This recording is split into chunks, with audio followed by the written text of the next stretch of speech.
Welcome back to another edition of Ball Don't Lie right here on 104.9 The Horn. We got a great show planned for you. We'll talk about the home run derby. Chicks dig the long ball, and so do we. We'll talk about the Texas baseball players who were drafted and the ones who weren't drafted, maybe who'll be heading back to the 40 acres. We'll discuss that. Dame Lillard's asking price.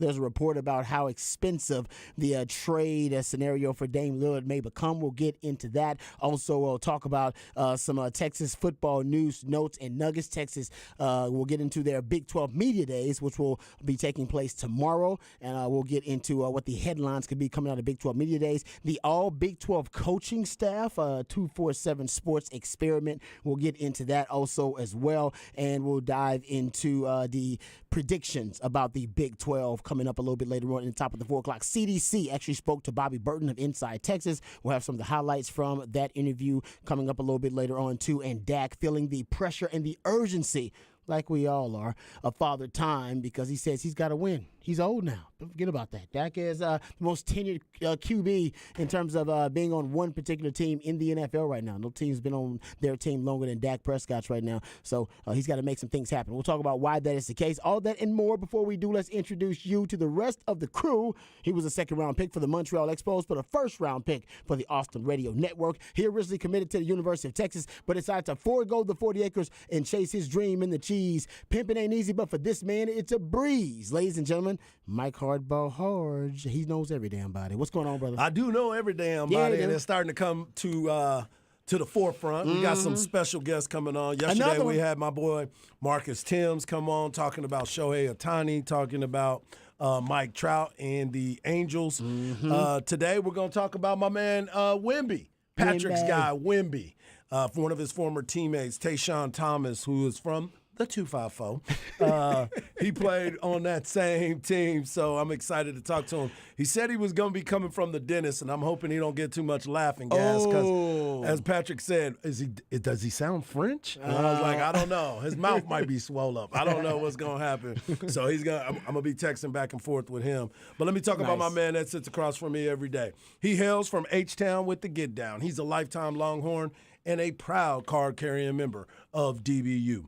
Legendary lifetime and now College Football Hall of Fame Longhorn Derek Johnson said he was the best cover corner he had ever seen. He's a former NFL DB that still has that passion for film study, but he's not a fan of white condiments. But, of course, he is a fan of you, the listeners. He is my man and yours, Rod Babels. Yeah, man, Harge is emptying up the contact list right now, man, digging deep to get us some of the inside, behind-the-scenes info on some of the biggest sports stories right now in the country, in the world. Yeah, we just got perfect timing on this one. Got Shohei and Mike Trout, and unfortunately the Angels are not, they weren't trending as much as they were as a team, but Shohei is still right now probably the best at he's probably the best pro athlete at his craft right now than right now more than any other athlete in the country. Very true. Like, I don't know anybody else performing at such a high level and he makes right it now effortless. in pro sports. From what we heard, it's effortless. It does seem that way. And, of course, now Wemby, who made his debut over the weekend in Summer League, and now Harge is going to get us someone who knows Wemby very well. Yep, and his skill set was in the same locker room with him. So, shout out to Harge, man. I told y'all he knows every damn body. I told y'all that when Harge first came out, I said, man, he knows every damn body. It is true. He's got a connection there. Well, we should do 6 degrees of Harge. Don't do that. Yeah. Because I'm a little nervous on some of them. How close I get to some of them. What do they, 6 degrees of Kevin Bacon? Kevin Bacon, that's right. Harge is pretty damn close. I'm working on bacon, too. A man who also knows a lot of damn people. He is a Renaissance man, one of the hardest working members of the ARN family. He's got a hustler spirit, period. We don't know what he's paid. We're pretty damn sure this man is underpaid. It's Patrick Davis, y'all. What's going on, Patrick? I'm doing good. Hey, who did everybody have picked last night in the home run derby? Do you have Vlad? Oh, man, I have Vlad. Yeah, Vlad. I have Vlad. Well done. At first, Patrick was like, Vlad. I don't know what's going to happen. Yeah, Vlad. But then all of a sudden, he got Vladdy Dotty, baby. Yeah, Vlad. Good Yeah. When Julio went crazy Yeah, at the beginning, Julio went I was crazy. a little nervous. No, that was an entertaining home run derby, and we'll get into it because that's kind of the topic we're going to lead off with and talk about the home run derby and talk a little baseball. You can always be a part of the show. Specs Text Line is the best way to do it, 512-337-3776. You also can hit us up via Twitter. I'm at Rod Davis in the Twitterverse. My man Harge is at Hardball Harge in the Twitterverse, and Patrick Davis at It's Patrick Davis in the Twitterverse. All right, let's start, gentlemen, with the home run derby. Obviously the biggest storyline and probably the one you've seen the most is Vladimir Guerrero Jr. Tough for me to say. He claimed his first home run derby title. He also he was the son of Vlad Guerrero, who also won it in 2007. So I believe they're the first father-son duo to win the home run derby title. So that is probably the biggest storyline coming out of it. But it was very entertaining in a lot of different ways. You had 8 players that combined for 341 home runs. Yeah, so, it's unbelievable. They were prolific.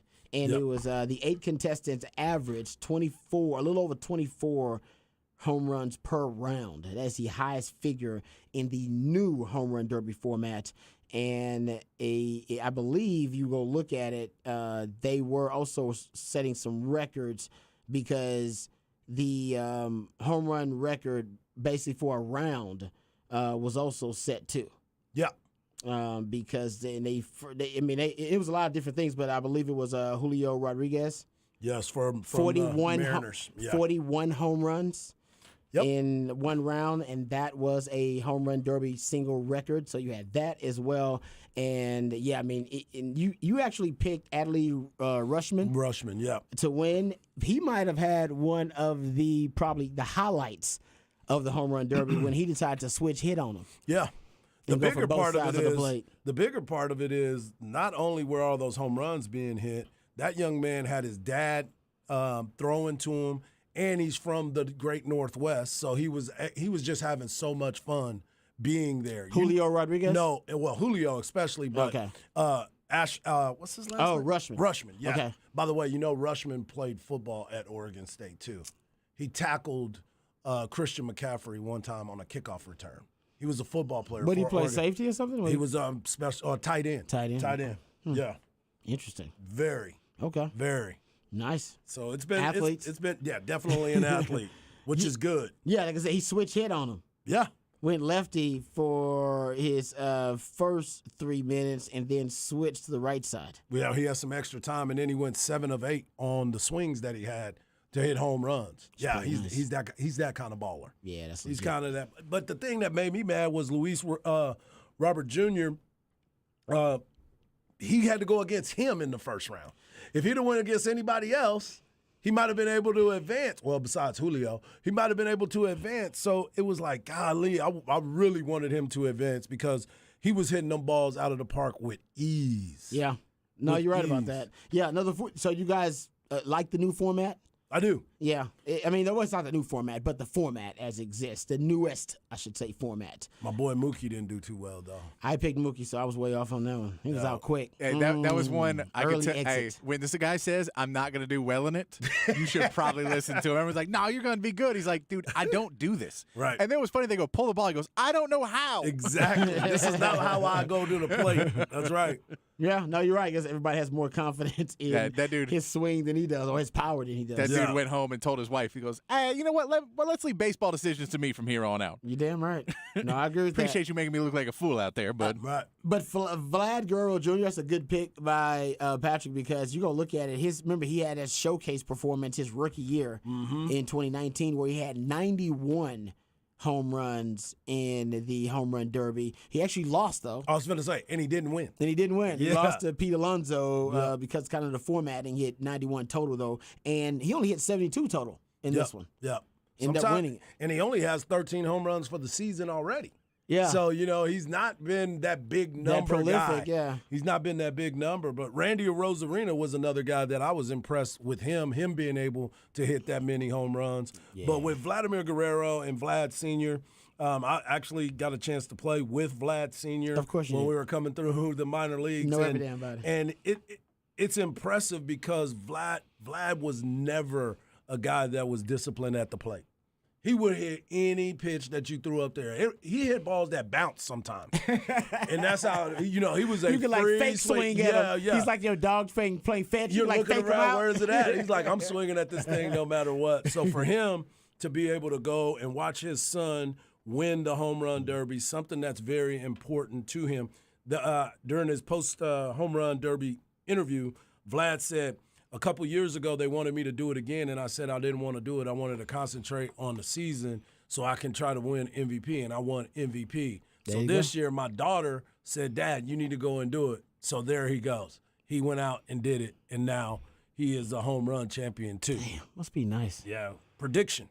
I mean, just be able What do you say, be that Blackstradamus? be that talented. Be like, all right, you want me to do that? I'll do it. Yeah, I'll go do that. I want me to win the home run derby. I can do that. Yeah. No question about it. It was really impressive. Is this one of how impressive is this home run derby compared to others? Are we talking about one of the greatest home run derbies on record just because of how prolific it was? I mean, you did have the most average home runs per round. Yep. In the new derby format. I do want to see this, and I know that you were talking about, do we like the format? I do like the format. I just wish that these guys had more than one timeout, because those are a lot of swings. And I know everybody, I mean, we were just talking about 41 in a round, but that dude was just launching and going.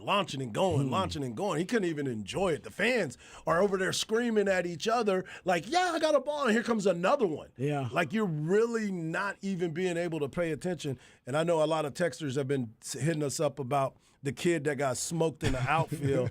I think that's true. You can't have guys that are out there hitting the ball over 100 and something miles per hour, and you're having young kids out there trying to shag. That's a good point. That's dangerous, That man. is dangerous, It's man. not – these dudes are stronger, and everybody's always talking about exit velo. They need to get back out of there, man. They need to make sure that they have either adults out there, or you're just having nobody out there to shag and just going driving by and picking up the balls like at the driving range. That's a good point. Because those kids are getting – that kid got smoked. Well, last you night. can send the kids out to go pick up the balls after. Yeah, exactly. Go So they can stand still go out there, outside. yeah, but Yeah. If they slow it down kind of too, like Hart said, they should slow it down a little bit. Get them prepared for something else, because everybody's looking for a ball, and next thing you know, here comes another rocket at you, and they're hitting an exit velo of 114.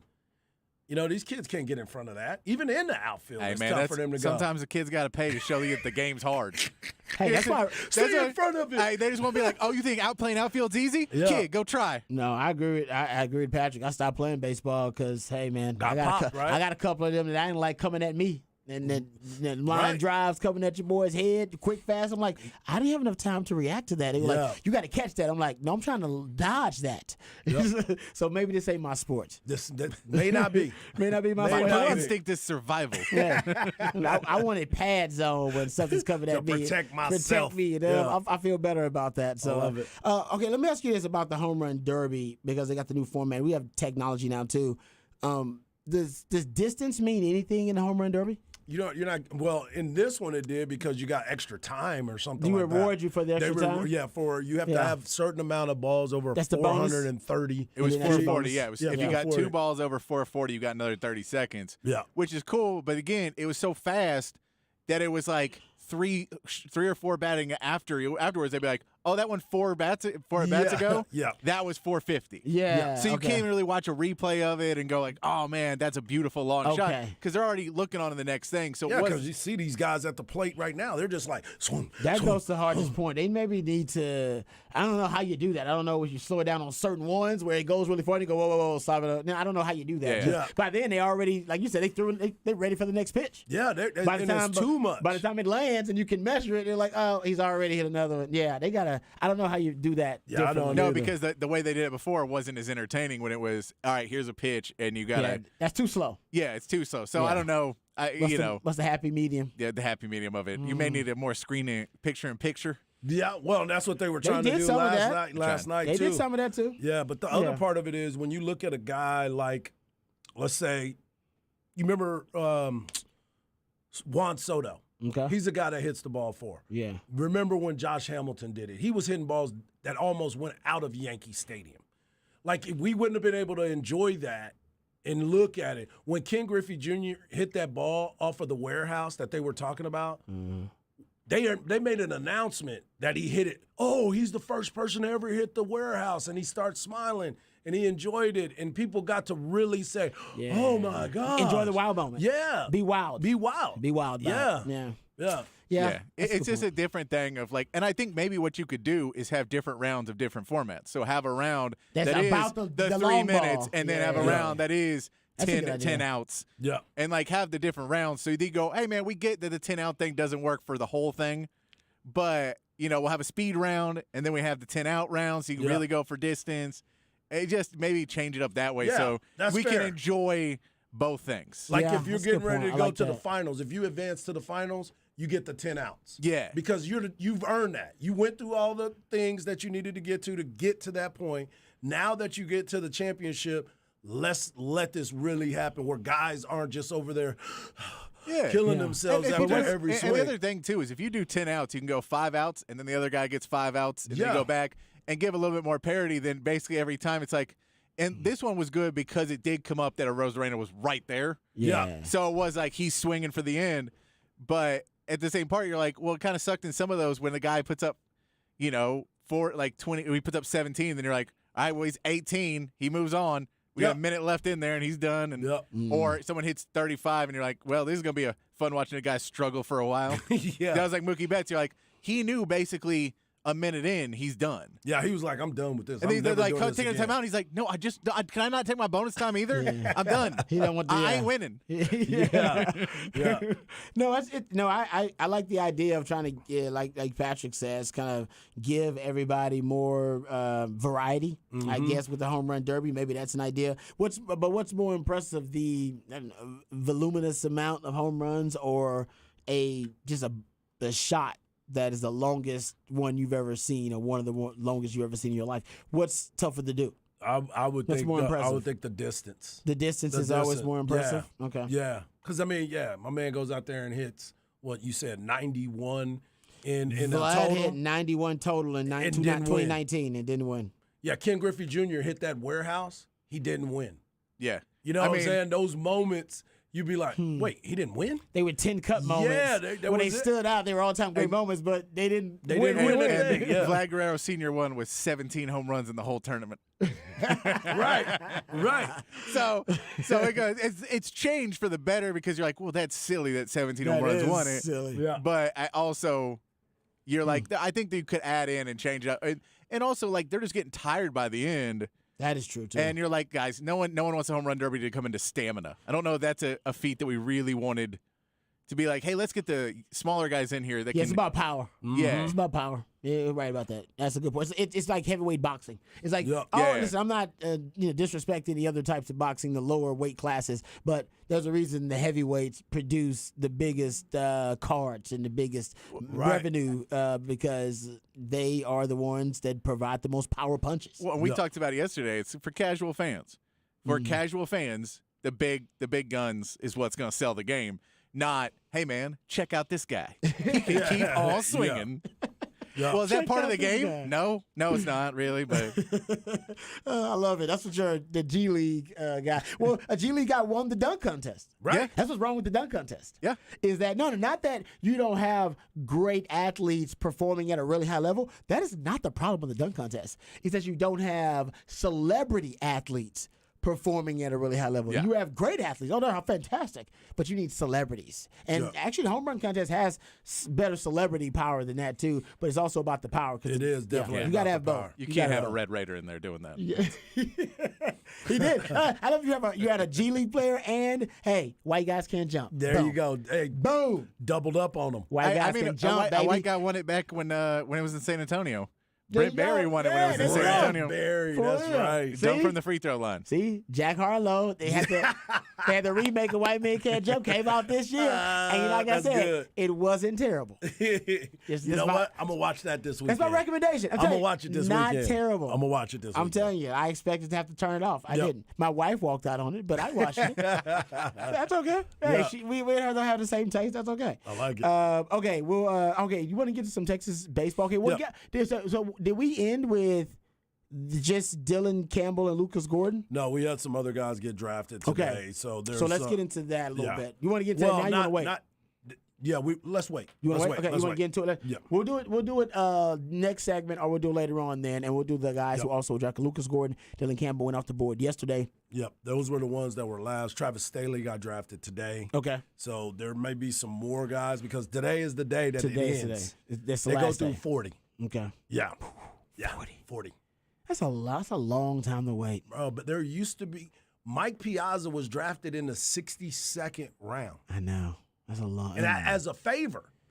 as a favor. I mean, like, are scouts just guessing at names? They definitely. That's how he got they got drafted? a lot of people on their boards because they've all scouted them. They've all been somewhere. They're in the 62nd round, and someone's like, "Hey, man, do you want to order some pizza?" And they're like, "Mike Piazza's the pick." Like, oh no! How big are these scouting departments where they're scouting this many prospects? And they got the database too. You got a lot of guys in the database because a lot of guys, when you get to that number, a lot of them are going to go and play college baseball or go get a real job and all this other stuff. Yeah, and this is after shrinking the draft. Mm-hmm.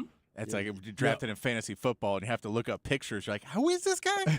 And I don't mean 40. It's not 7 40 years rounds. in the league. It's not 40 rounds. It's 20 rounds. Sorry, 20 guys. rounds. 20 Okay. rounds. Yeah. Still. As soon as I said it, I was like, wait a minute. That's too many rounds. Yeah. Yeah. How many was it when you were being drafted? No, it was unlimited then. I mean, like, it was almost like Piazza. Unlimited. I mean, like, it was until somebody said, we ain't got no more paper. So I know we that, don't have no more no, paper. and I know in MLB there is teams that just basically stop drafting. Oh my God. Yeah. And so it'll be like the picks in each round will get less and less picks because teams will just be like, cool, we're done. Wow. And so you have, you take 13 picks and you just opt out after that. And so then there's They 29. just concede the draft picks? Yeah, I because just you're done. Because you're like, I'm not paying any more of these pass. people. Wow, that's I amazing. I passed. Yeah, I Wow. That's like when somebody's passing the joint to the left hand side. You go, I'm good. I'm good. good. I don't need that no more. I don't really got, like it. I got too much. Yeah. Trust me, I've had mine. Wow, that's amazing. They just they pass just on said- draft picks. Yeah, and they just said Gary Gumet and Zane Morehouse got drafted too. All right, so we'll do the research Yep, and yep. find out the I got guys 'em. got drafted and give you the 411 on the actual details of the Longhorns who were drafted and talk about the ones who could be leaving, could be coming back. We'll get into that That's conversation. the interesting part right there, the ones that could be leaving and could be coming yeah. back. Just like these guys. Like Morehouse and Gary Gumet got drafted, but is the money in the slot enough for them to want to go? Or is money it in the more? slot. There it is. Hey, is it, if that it's could there, mean a lot of things. it sure can. Make sure you money in the slot. put the biscuit in the basket. Put the biscuit in the Young basket. man, the money in the slot. Don't You know. For sure. Oh man, that's great. Okay, we'll talk about the money in the slot and what that could mean, and whether that is if the money in the slot is enticing enough to bring the boys back. Let's hope not. Let's hope not. Milkshake bring. Okay, you know what? No, we gotta go in there. Damn right. Better than yours. We'll talk Texas baseball a little bit, but also Dame Lillard, the asking price. Apparently, there's a report out there about the Dame Lillard asking price, and the GM for the Portland Trail Blazers apparently has drawn the line in the sand. We'll discuss that and more right here on Ball Don't Lie 104.9 The Horn.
Welcome back to Ball Don't Lie right here on 104.9 The Horn. It is a Top of the Charts Tuesday. That's when Patrick the Idealionaire, he takes jams that reach the top of the Billboard charts on this day in history. Top of the Billboard charts. I got to tell you, I'm used to this one. I know what this one is. Yeah. That's a long time ago, though.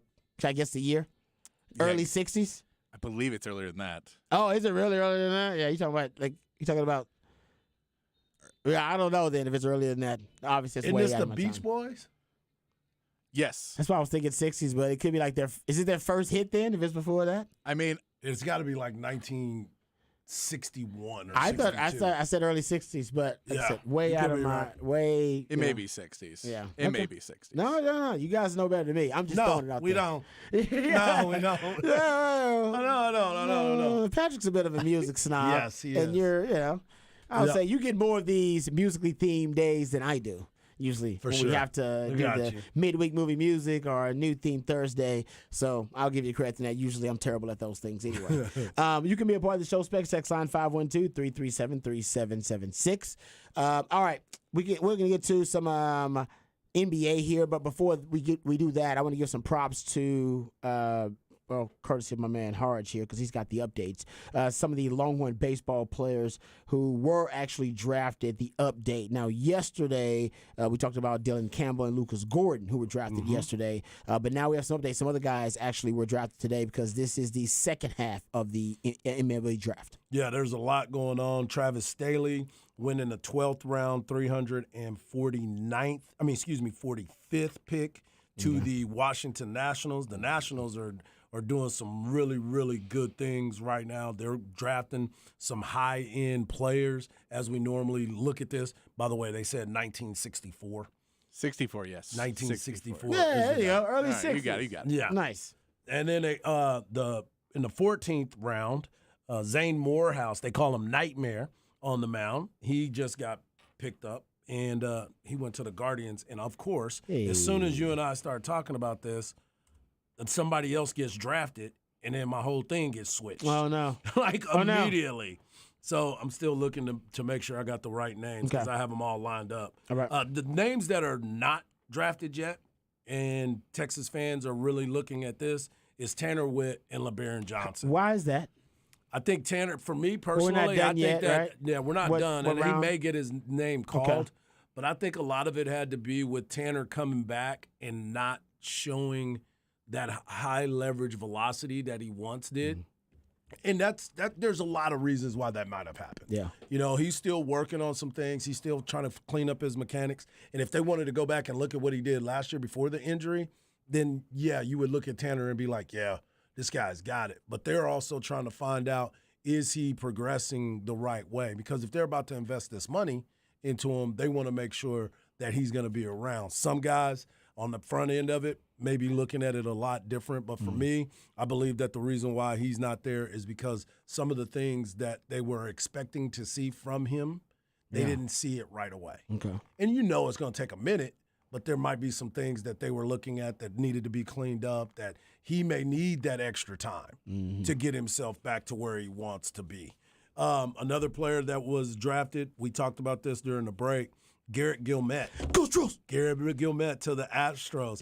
I know Rob was real excited about Steal, that baby. right there. That's a steal. We'll take it. Yeah, you're going to get him because that dude plays hard. I told you that at the very beginning. I was like, I didn't know how I was going to feel about him.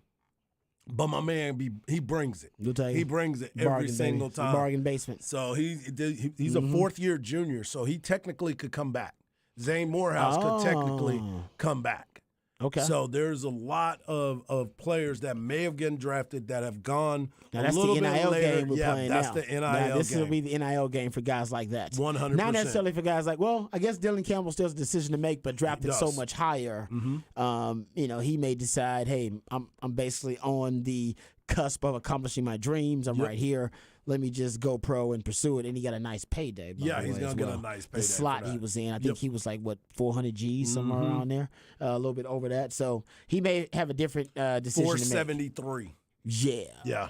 That's a nice $500,000. That's a nice little cushion while you can focus and pursue your dreams. You don't have to worry about, hey, what can I pay the bills and that kind of stuff. So Dylan Campbell in a different situation. But, yeah, Tanner Witt and LeBaron Johnson. Yep.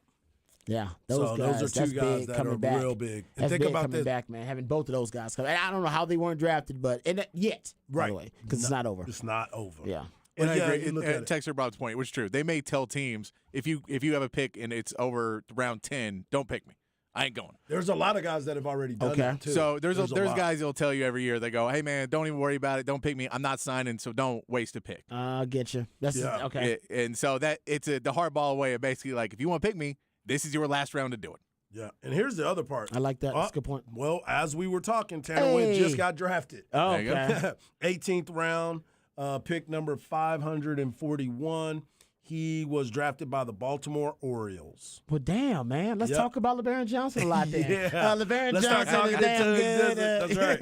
Hey, remember that game where he threw all the pitches? Apparently. He showed you that he could go out there and battle. Although I got some pull here. I don't know what's going on. So, yeah, congrats. So who you drafted him? He got drafted by the Baltimore Orioles. Baltimore Orioles, okay. Yeah. But still now decision to make. No doubt. Yeah, because of how late he was drafted. I wonder how much guaranteed cash he's getting in that slot as well. Mm-hmm. All right, so there you go. We'll keep you abreast of any of the other players who end up getting drafted for Texas. But congrats to all the guys, man. Whether you end up coming back to school or not, it's a hell of an accomplishment to be drafted. Absolutely. And one of the guys, Travis Sikora, from Round Rock, kid that was drafted in the third round, he was committed to the University of Texas. Obviously, that's going to be the biggest question mark. What is the slot for him? His slot is over $1 million. Ooh. So is that the range in which he wanted to be in? Because there was rumblings that he might go in the first round. So he ended up going in the third round. And some of that might be how much money is left over from their previous draft picks as well.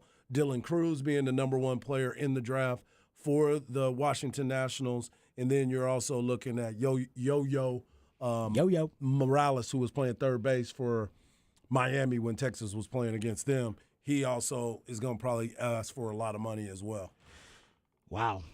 I mean, so you say third round is where he was guaranteed that $1 million slot? Well, that's where his slot is, his value right now. Man, baseball money is good money. Like I told you before, man, I was second round and it was not even close to this. Inflation. And the things have changed, my brother, for sure. No doubt. All right, thank you for the update there. Let's get to some NBA nuggets here, gentlemen. I saw this via NBC Sports. According to the Blazers, according to NBA sources, I should say, this comes from the Oregonian. So everybody's getting in on the Dame Lillard trade sweepstakes. Everybody's reporting on this. Comes from Aaron Fentress of the Oregonian. He's saying the Blazers, according to NBA sources, are seeking in the neighborhood of 4 first-round picks and 2 quality players for Dame Lillard. Mm-hmm. Yes. And, of course, as we've talked about, you definitely going to need a third team. If he is saying, as Patrick updated us last week, that he is saying, I'm not going to play or sign with any team that trades for me unless that team is the Miami Heat, then the Miami Heat got to find some way to acquire 4 first-round picks and 2 quality players that wouldn't give away for Dame Lillard. Yes, which they have currently 0 quality players that the Blazers want. Right. Because Tyler Hero could be considered a quality player, but all reports are the Blazers don't want Tyler Hero. So if you take him off the board, that means they have 0 quality players, and I think 3 firsts that they can really give up. You may be able to stretch it to 4 if you include the 2024 first rounder and then the 2030 or something like that. But the problem with the 2024 pick is that's a crappy pick. And you know it. Now, a 2030 pick, Dame may be retired. Jimmy Butler's retired. You know where Bam Adebayo is. So a 2030 pick could be a really good pick. It also depends on those picks. How protected are they? Because a top 15 protected pick is not a very good pick. A top 3 protected pick can be pretty good. Unprotected, great. So all of those, there's a bunch of other nuances in there. And so if you say, hey, we're giving you 3 good unprotected picks, then those other 2 players can go down in value. You may not have to include those as much. But if you're going to say, hey, we're going to give you 2 good players, all right, these are top 15 protected picks, and we'll give them to you, and we'll find a guy we'll find another team to give us another top 15 protected pick, and the picks won't be as good, but now the players are. But you're not going to get 4 unprotected first-round picks and two quality, 2 future, like possible future All-Stars, and really there's not a ton of those guys in the league that are really on the edge of haven't been paid yet, have a year or 2 left on that contract, have all the potential, and the team's willing to give up.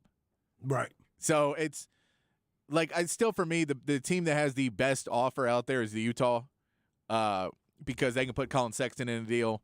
They can put another one of their. Rid of Sexton again? If they got Dame Lillard, when's he playing? Yeah, that's true. So I mean, I think there, and you add another one of your young players in there, and then you have plenty of picks, so the picks are not a problem for you. That's the only one that has the ability to actually make that trade. Anyone else? Brooklyn's close, but then they have to give up another piece that they don't necessarily want to give up. Could Boston do something? I mean, Boston, that's when you get into the conversation because they don't want Malcolm Brogdon, I don't think. No. So if you say you're going to take. And didn't he have an injury too? That's why he didn't play a lot? He did. He won 6th Man of the Year. Yeah. But I don't think that's a guy with his contract that when you're basically when the Celtics are saying they're moving on from him. Yeah. You may not want to pick him up. So if you put Brogdon in, you have to put another good young player, which I don't know if they have. So you have to take that one player and make it Jaylen Brown. Yep. And I don't know if they want to make a Jaylen Brown trade. Jaylen Brown. And then give a pick. So I don't see Boston doing it. I also believe I don't remember. I can't find the source of it. But I know that at one point we read that Dame Lillard did not want to go to Boston under any circumstances. Yes. Right. No. I did see that. No, it was a video. It was a video of him. He was doing like some Instagram Live or whatever it was, and then a fan brought it up, and he was like, "No, I'm not going to Boston." Yeah. So that was something, it was a while ago, so it's not part of this. But still, if you say I only want to go to Miami and I don't want to go to Boston. Very different places. So, yeah.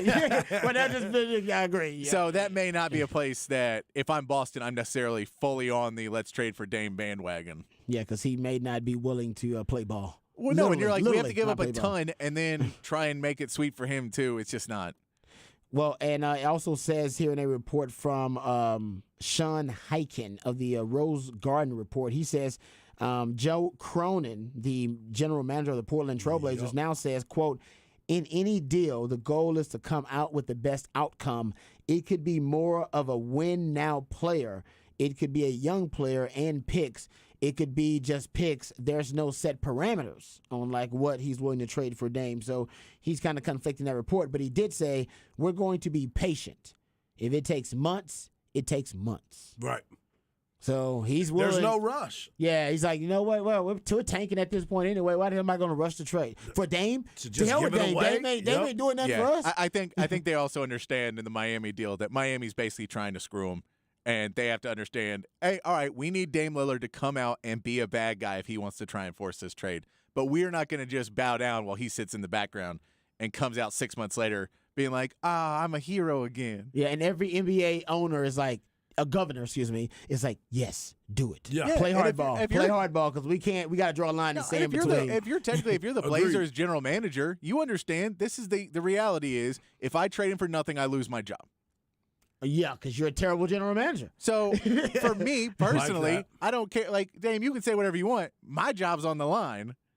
So I'm not going to give you up for nothing to make you happy unless the owner comes to me and says, here's a bunch of money. Here's a 10-year guaranteed deal as a general manager, and then I'll trade you off for nothing and we'll suck and they'll fire me and pay me off.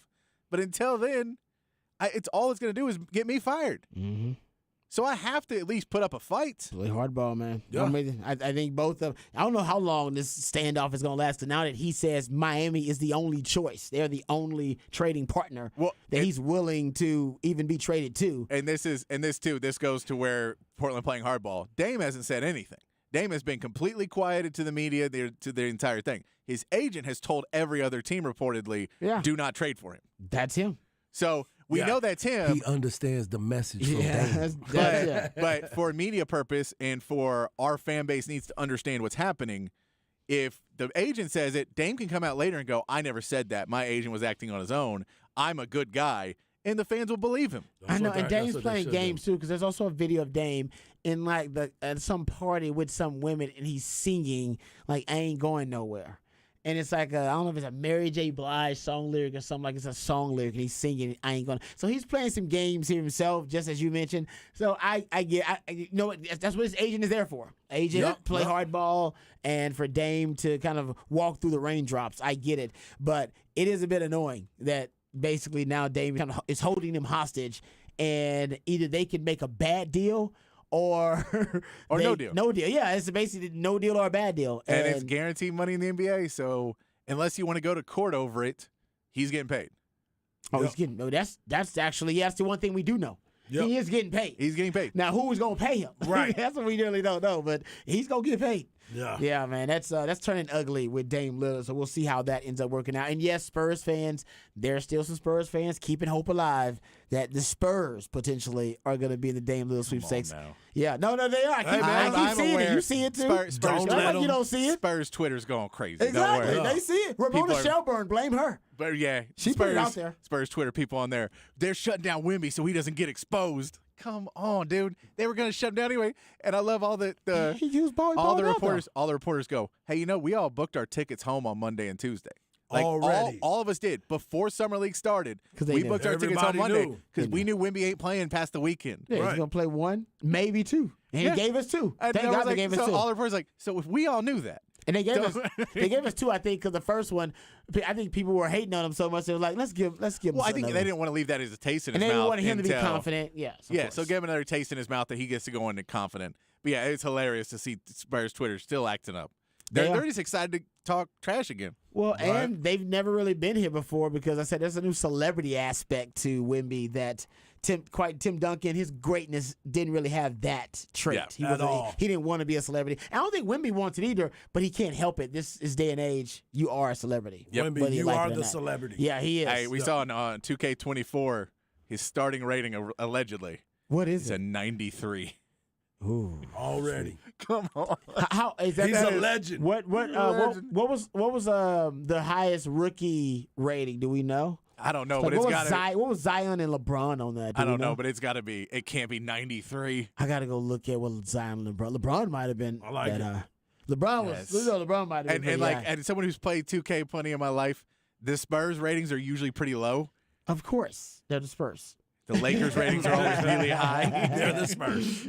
But yeah, it was funny to see that. You're like, really? Dude, yeah. I saw that Brittany said she's got an announcement coming. I figured out what it is. What is the announcement? She's got a book. Dude, Brittany used Wemby to promote her new book. Ding, ding, ding. That's why no charges will be filed. Brittany, also because it was not the press charge is over, but good for you, girl. So it was a book because she was dancing like in a bikini. And I saw it on my timeline. I'm like, why, Elon, why are you doing this to me? Bro. And he saw Brittany. He says, we heard you. Yeah, exactly. We heard you talking about her. Brittany was on my timeline, so I looked at she was literally dancing in a bikini in the house. It was like a 2.5 minute video. And a dog walked up, and she danced in front of the dog for a while. It was when she was like a big announcement coming, and I did not try to revisit the timeline to see what the big announcement was, but I was mesmerized when she was just dancing, and not that she was hot. It was like I was like, that what is what happening? I've been trying to tell you. That is what she's been doing on Instagram for a while now. It is so wild. I was like, I was like, what is this? What is it leading to? And she just and the dog walked up and she danced the dog for a little bit and just kept dancing, and it wasn't very impressive dancing, but it's just she's free. It was free. She was happy. Definitely free. Wow. She should, like I said, just go to OnlyFans and then you can take awesome stuff and make millions, girl. That is exactly Don't be dancing where for she's free. been. She's going to write a book all about her experience with Wembanyama. Yeah. That's where I saw that. So I was like, Brittany's got an announcement. So basically, either a publicist said, girl, you are trending. This is the time to drop the book. Yep. Or she was ready to drop the book. And they were like, girl, you need some buzz. You need something so you can go viral. She's messed with like 45 celebrities in the past week and no one's punched her yet. Exactly. Come on, someone's going to I hit know me. there's a lot of them out here now for basketball. She was probably taking pictures with celebrities, and I'm like, nobody cares, Brittany. You with a celebrity, that's no big deal. All right, you got to get punched in the face. Punch your own self in the face with a celebrity somewhere within the vicinity, and that will go viral. And you know what? It did. Good for her. Coming up with a book. What's the name of the book? Do you know? It's called, it was something Brittany. Okay. I stopped watching after that dance. And I was like, I didn't see. I was the opposite. I watched the dance and did not try because to I figure out told what you, was I going was on. like, Rod, this is what she does. You're right. I did not know that. On her Instagram. It was just too long. Yeah. It should have been like a 30 seconds. It was like Thank you. It was like 2 minutes. She was just dancing. I was like, I was intrigued, but now I'm like concerned. I went from intrigued to concerned. Like, is she okay? It is called The Woman in Me. Yeah. I love it. Yeah. The woman in me. Yeah. Wow. Somebody just said she's got 55 million followers. Brittany does. Yeah. No, she does. You're right. 55 million Yeah, well, followers. because she's got all the girls who love her music, and then she's got all the guys who love looking at those pictures. Yeah. That's true. And the dances. That's a good. And the dances. And the dances. Wow. That is fantastic. And even Okay. Cardi B even made a song and said, I'm dancing in my house like I'm Britney Spears. She even said it. She said it. Oh man! All right, yes. I asked enough about Britney Spears. We'll come back. We got the flex. We'll talk about some young athletes who have no idea who the hell Britney Spears is. And if they do, they do not know her in the same way we do. Just like women. Women's like, I don't know that crazy lady, this Britney Spears. You know who she was at all. Who is she? Who is this Who lady? is she? All right, we'll come back. We'll discuss the flex on the other side right here on Ball Don't Lie. 104.9 The Horn.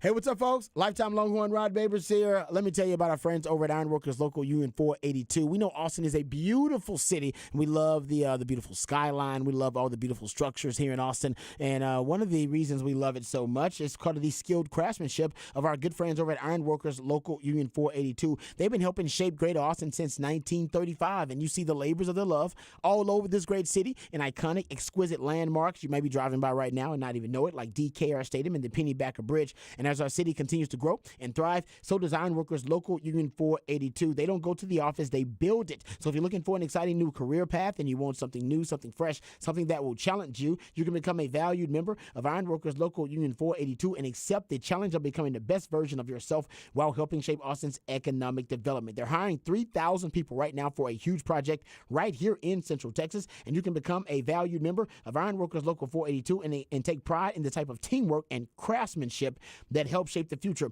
of our great city. So maximize your potential and be your best self today. Simply apply at ironworkers482.org. That's ironworkers482.org.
Welcome back to Ball Don't Lie right here on 104.9 The Horn. It is a Top of the Charts Tuesday. That's when my man Patrick takes jams that reach the top of the Billboard charts on this day in history.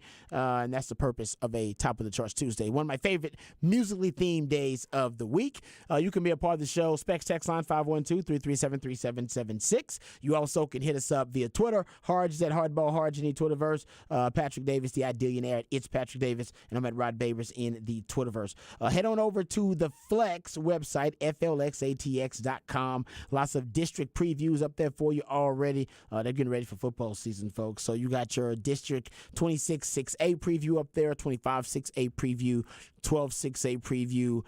So you can go check those out at flxatx.com. And they're on the cusp of getting ready to announce their All Flex watch list. Yep, coming up soon. Yeah, it's coming up soon. So keep an eye out for that at flxatx.com. FLXATX on all of your social media platforms. All right, well, we come back. We'll get into Texas Media Day headlines. Starts tomorrow. We'll get into some of the questions that may be answered at Big 12 Media Days. Also, there's an all Big 12 coaching staff released by 247 Sports. We'll get into that, too, coming up a little bit later on in the 4 o'clock. And we also have to talk about the most important conference matchups in the Big 12. That's also another list. So we'll talk some Texas football, get you primed and ready for Big 12 Media Days, which starts up tomorrow. Oh, yeah. No doubt. One of those mile markers, if you will, on your way to football season. And everybody's really excited about it, and so are we. Coming back, we got that. And also, you want to be around for Harge Knock Life, because Harge, once again, hooking us up in his contact list. He's called, and I don't even know how you know this gentleman. Me and his dad grew up together, and he's from the 250. And he's from the 250. Went to Killeen High School. That's what it is. Yeah, I'm an Eagle, though, so I'm going to give him a little bit. I don't be messing with the y'all rivals? Oh, yeah. Oh, yeah. I gotcha. But he also played with Wemby. Yes, on that France team, the Metropolitans, 92 Metropolitans. So we're going to get a chance to know what it's like to be traveling with Wemby, too, because you're in that league, but every city you go to, there's something jumping off because he is the main attraction. And he's trying to get sleep. We know that. He's trying to get some rest. Party less and sleep more, which is what we like about Wemby. All right, if you're from Killeen, you don't party less. The 250 that's right. knows how to get it up, man. Get it popping. That's right, for sure. All right, so we'll talk about that. That's Harge Knock Life. You don't want to miss Harge Knock Life. And also, if you missed Harge Knock Life yesterday, I would encourage you to go check it out on the podcast page. Harge hooked it up once again, his contact list. He knows every damn body. And he had on the Angels batting coach. Was it Marcus Timms? Yep, Marcus Timms. And he was fantastic. Former Major League player as well. Yeah, so, and been a batting coach for, 4 or 5 different teams? Yankees being one of the ones that he's always been with because he came up in the Yankees organization, batting coach for the Miami Marlins, and now with the Anaheim Angels or Los Angeles Angels. And he never answered my question. Well, I guess technically we answered. I asked him a question that may have been too tough. I thought it was a good question. It wasn't fair, dog. It was not a fair question. Of course it wasn't a fair question. That's why I asked him a question. That's why I said, knew it was tough. Man, you just gonna go there, huh? I basically, the hypothetical was, and he's the batting coach for the Angels. My hypothetical was, your life is on the line. All right, and you have to have a hit to save your life. You get to choose the batter, Shohei or Mike Trout. And he did not want to answer that question. He did hypothetical. He's like, I helped him out. You helped him out. I said, Mike Trout is hurt. So you're going to go with Shohei. It was probably a little too tough. Now, in retrospect, probably a little too tough of a question for him. And he still got to work there. I was trying to go viral. And he's like, I ain't answer that damn question. As soon as I answer it, it goes viral. Oh, Angels batting coach tells local Austin radio show that he prefers Shohei over Mike Trout. Controversy ensues. He gets fired. Yeah, he's looking for a job again. All because Rob B wanted to ask a really tough question. No, he says Mike Trout, Shohei Ohtani leaving Angels. And this is when you go back and you look at the background of the story. Why did Shohei leave? Well, because Marcus Timms said that he would have Mike Trout get a base hit if his life depended on it. Oh, this show, Ball Don't Lie in Austin, Texas. Some random show. What up? Marcus started blocking my phone Like, don't call me no more, Harge. Oh, man, the domino effect of what could have happened if Harge did not save his boy. Hey, that's why they love you, Harge. That's right. That's why I got your back, man. Like I said, I could have went all kinds of wrong. All because I wanted to think I was asking a really tough question. Yeah. Come on. All right, we'll come back. We'll get into some Texas football discussion on the other side right here on Ball Don't Lie, 104.9 The Horn.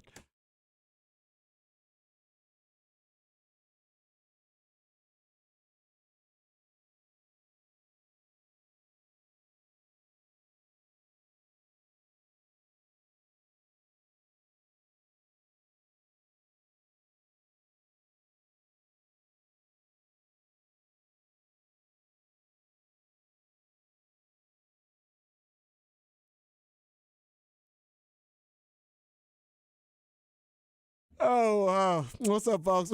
Lifetime logo and Rod Davis here. Let me tell you about my favorite beer. That's Bud Light. You know, as I get a little bit older, of course, hopefully I'm getting a little bit wiser, and I realize some things I got to leave in the past, and some things I'm ready to leave in the past, like cancel culture and social distancing and the Big 12. As a matter of fact, even though we got Big 12 Media Days coming up, the last of our Big 12 Media Days. But one thing I'll never be ready to leave in the past is my favorite beer. That is Bud Light. I've been drinking Bud Light since my days on the 40 Acres, on 36th Street, even in my days in the NFL as a player, and now as a reward after a long, hard day, trying to decompress, or maybe after some yard work, trying to cool off and trying to beat the Texas heat, whatever it takes. Trust me, folks, to make sure that I'm breaking out the Bud Light. That's what it'll do. And I make sure that it's still my go-to beer for my Longhorn tailgates on Saturdays and my NFL Sundays. Whether you're trying to toast and cheers to a brighter tomorrow or drown your sorrows, it's never a bad time to break out the Bud Light. It isn't just for anybody, it's for everybody. So remember, Bud Light brewed deep in the heart of Texas by Texans for Texans, and proud of it.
Welcome back to Ball Don't Lie right here on 104.9 The Horn. Top of the charts Tuesday. That's when Patrick the Idillionaire takes jams that reach the top of the Billboard charts on this day in history. And usually he's taking us back to a certain decade, certain era.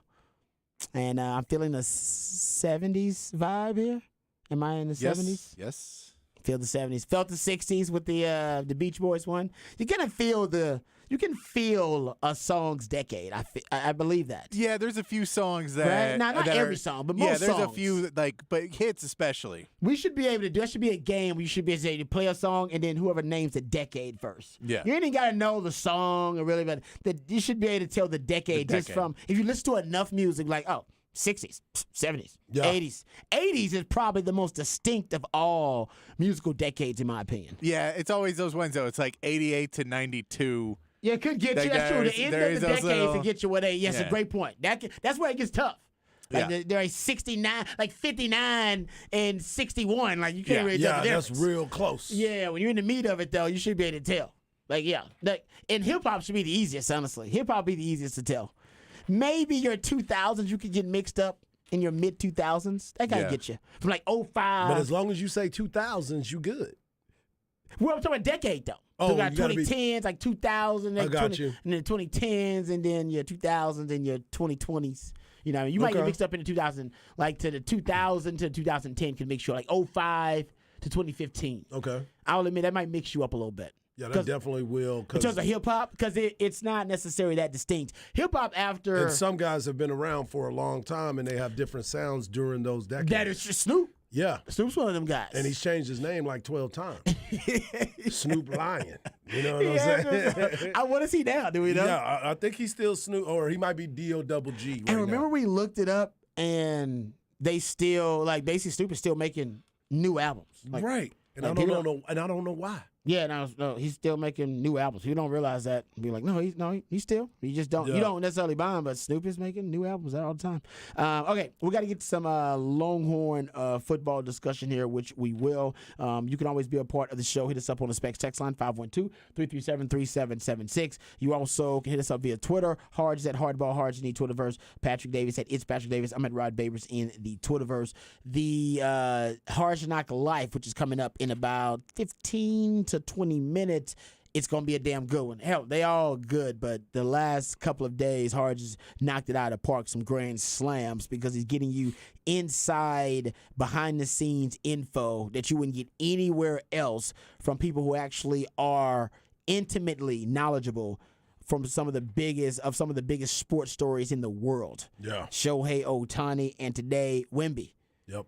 And my man Tayshaun Thomas, who is a former teammate of Wembanyama from this season. So he's got a chance to actually have firsthand locker room conversation, travel. We'll get all the dirt. Oh yeah, and he's a pretty doggone good player himself. That's pretty damn. And he's still playing with the Metropolitan. Yeah, he's still playing with the on that Metropolitan team over there. Yeah. Okay, we can ask him about that too. No So doubt. that's pretty cool. We appreciate Hard. So we'll get out early so we can make plenty of time for Hard Knock Life coming up next segment in about 15 minutes or so, a little bit less than that. All right, Jim. Let's talk about Texas Big 12 Media Day headline. Shout out to my man Joe Cook over at Inside Texas. Always does a good job. Man works really hard. He does. He wrote about basically what we'll learn at Big 12 Media Days. Basically, what are the biggest questions that should be answered or could be answered at Big 12 Media Days. And some of these headlines actually make sense. The team leaders, I do believe. Yep. That is one of those, let's say the mile marker, where it is one of those occasions where the coaches are almost obligated to name or signal out or, team Put the big leaders. C on there, too. Yes. Yeah, the captains. Yep. That's a good point. I know they haven't officially said that, but Right. we assume that the group that's headed to Arlington, is it Arlington? Right. Dallas. Is it Dallas? It's Arlington. Is Arlington again? Yeah, Jerry okay. World. Yeah, okay. We assume that's where, those guys are some of the guys who will be captains, the guys he has taken there. And right now we know it's going to be Xavier Worthy. Also going to end up being Quinn Ewers, of course, taking a quarterback. Jahdae Barron, Jalen Ford, and Jay Witt are your guys represented at Big 12 Media Days. And I like the group. It's a really good group of guys that I just don't know how much you're going to get from an Xavier Worthy. He doesn't talk that much. Really? No, he doesn't. He's not. I haven't been to you go to the media days or the media availability. He's not a guy that's got a lot of conversation for you. Interesting. He seems like he got a lot of swagger. He does definitely have the swagger. Talks a lot of trash on the field. But sometimes it's more about, how you're going up against your opponent, so you always have something to say against that guy. Mm-hmm. But when you're in a different setting that's not your setting, that's fair. He may not. He doesn't like to give too much information. Let's just say that. Okay. Yeah. Yeah, that's fair about it. And honestly, leadership. But Jade and Jordan, they will talk. Jay Witt talks a lot. Yeah. Jay Witt's been comfortable talking for a while. And I agree. And I'm glad Jay Witt's on that list of being he's a natural leader. Yep. That group. And he's been through a lot of adversity that he's had to face. And in the time he's faced that adversity, I think he's been an example of being able to overcome it. And last year had his best year. Really, I don't say best year. He just stayed healthy. I think we all know he was capable of having really good years.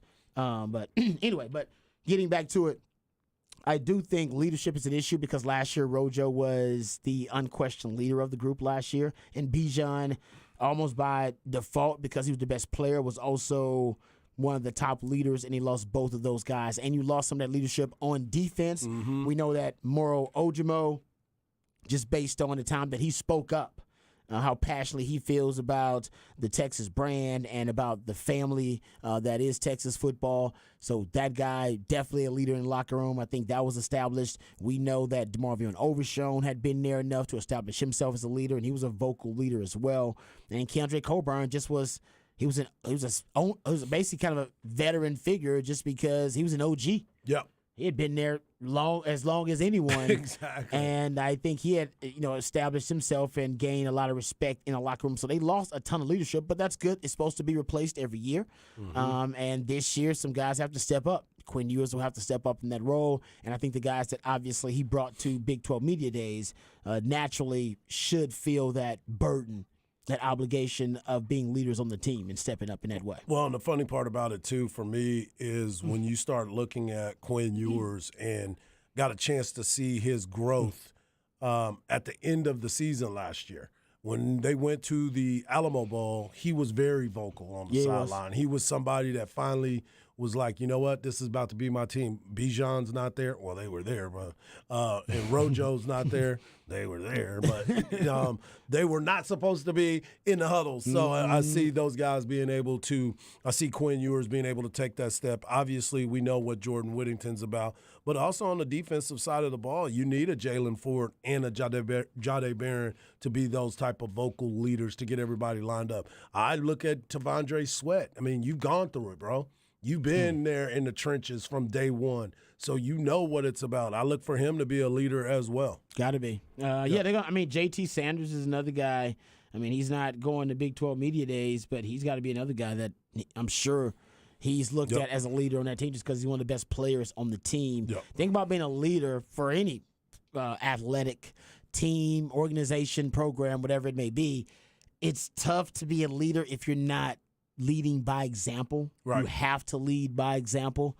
The guys in the locker room have to look at you as one of the better players, the guys who's performing and producing. Mm-hmm. And then you can be a vocal leader they'll listen to. There's only one position where you don't necessarily have to be producing and performing at a high level to be a vocal leader and holding others accountable, and that's quarterback. Yeah. Because it's a natural leadership position, and you're almost just given, once you win that job, it's you. Yeah, you're given that respect of, all right, you're a leader, we'll follow you because you won that job at that position. But every other position, you got to be performing at a high level. Nothing worse for the culture of a sports team, period, for somebody who sucks and who's terrible and who's making mistakes and out there, not doing their job, and somebody who's not performing at a high level, and they are still talking and trying to hold others accountable. Yeah. That is the worst thing. And usually it doesn't happen because people who aren't performing at a high level, they have enough humility to say, all right, I'm going to shut up. I need to focus on me and get my damn job done before I call anybody out. And they normally let you know that they're not listening to you right off the rip. Exactly. Hush your mouth, man. You ain't made a play all year. Exactly. Nothing to upset you more and offend you more. It's like, hold up, you calling me out? Do you have a mistake I made? And you or not handling your business. Exactly. You're not doing your damn job, Exactly. and it's just bad for the culture. What you want is a guy's performing at a really high level, and the standard is so high because everybody's performing at such a high level that you can call each other out. Yep. And that's what you really want. And right now, these are the guys that are expected to be performing at a high level where, hey, they can call out teammates because, hey, Jalen Ford, he set the standard. Jadae Barron has set the standard. Jay Witt, X-Man, set the standard. JT Sanders set the standard. Kelvin Banks set the standard so they can call out. And you got enough of those guys, then you can hold everybody accountable to the standard. Absolutely. But you got to set it first. Everybody's You going got to to be the standard first. Yep. And And it's not follow the leader if the leader's not willing to be followed either. Yeah. You know what I'm saying? Yeah, you gotta be that guy. And sometimes, heavy is the head that wears the crown, and some people aren't built for that. So then you got to be able to weed that person out too. Yeah, that's good. Everybody's not built for it. Then you don't be the vocal leader. You Exactly. just go worry about, hey man, handling business and doing your job, and that's fine because the team needs they need all the different role players function at a high level, and everybody can't be the vocal leader. And I wasn't always the vocal leader. I wasn't the vocal leader until 2002, pretty much. Right. Because before that, I had guys that were guys who were taking on that role. Yep. I had Quentin Jammers before me, and I had guys like Ahmad Brooks before me. I had really good players before me. But you were astute enough to understand that. Yeah, I waited. And waited for your time because you knew it was coming. Yeah, and I observed all those guys and their leadership tactics and skills. And you said, saw what you liked and what what you I didn't like. Yeah, exactly right. And I was like, all right, you know what? When it falls to me, this is how Rod B's secondary, this is how we going to handle business. Right. This is going to be our standard. Right. But I had to be the standard at that time, and you have enough guys, I believe, like Jay Witt, X-Man, Quinn Ewers, hopefully now, JT Sanders in that conversation, Jadae Barron, Jalen Ford, who are willing to be the standard, but that's a lot of pressure. Right. Because you got to play well. Yes, you got to play well consistently. You got to be every consistent. Game. That's the main thing right yeah, there. Every practice, every game, you got to be the standard. So guys go, damn man, Rod B, damn, he's staying at the practice. He's there early in practice. He's working hard, man. I gotta make sure my players like him. He doesn't make any mistakes, no mental mistakes. Always the first one, finishing the drills fast. All that stuff. That's a lot of burden. It is. That's stressful. And like you said, everybody can't do it, and that's fine. Everybody ain't built then for it. Get to the side, and that's okay. Yeah, let other things happen. Let other guys lead. That's okay. Just handle your business. Just handle your business. So that way you can stay in the lineup. There you go. Yep. So I think that's where that's where the roster may be right now. So I'm looking forward to those guys stepping up in that role. Something else I saw from 247 Sports, and then we'll be quick with this because I want to get to the special guests we got coming up on Harsh Knock Life. So 247 Sports came out with their all preseason Big 12 coaching staff. Mm-hmm. I've never actually seen any publication do this, so it's kind of an interesting experiment by them. So basically, they took all the coaches in the Big 12 and they designated them for an all Big 12 coaching staff and put them in different roles. Obviously, with their coaching staff, only one head coach, but one OC, one DC, that kind of thing. They got the head coach of the all Big 12 coaching staff, Chris Kleiman. Hey, we've been talking about him. We all believe that he's probably, well, obviously they think so. They think the best coach in the conference. Yeah. Because we've seen him do it in a very short period of time, but we've also seen him do it in a big time atmosphere at the Division 1AA level, winning championships. He's that guy. He is so that guy. I can't be disappointed with that pick. Won the Big 12 last year, and yeah, I mean, it looks like he can be. It depending on how the Wildcats, finish this year, like he could be considered to be the best coach in the Big 12. I think Sark should also be in that conversation. Sark they have as the offensive coordinator here. They got Steve Sarkisian as their OC, which makes sense. Best offensive mind in the Big 12. Yeah, with Lincoln Riley gone, and right now I don't think there's a better offensive mind in the Big 12. Is there? Not that. I mean, unless what is Lance Leipold? That's true. I mean, where do you put him at? You know what I'm saying? Yeah. Like, he's Cole that guy. I think it's Colt Telenicki is his OC. I probably screwed that name up. But, that's a nice offensive think tank. Yep, it is. They come up with a lot of creativity stuff. So. That's a great point. No, they might be in the conversation, too. They got Pete Kwiatkowski as the defensive coordinator on the All Big 12 coaches team. I think John Haycock.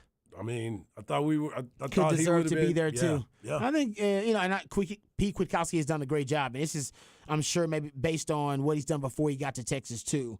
But in the Big 12 specifically, John Haycock has pioneered and popularized a defensive concept that the NFL has now stolen. We've seen it in the Super Bowl versus Patrick Mahomes. We've seen the SEC teams take it with the three down defense. Mm-hmm. So I think Pete Kwiatkowski's been great. If But I would put John Haycock there too. If we're going with before, doesn't Venables get it? It's a good point, Venom. Yes, agreed. I there mean, you go. if we're gonna say before, he's clearly got the record.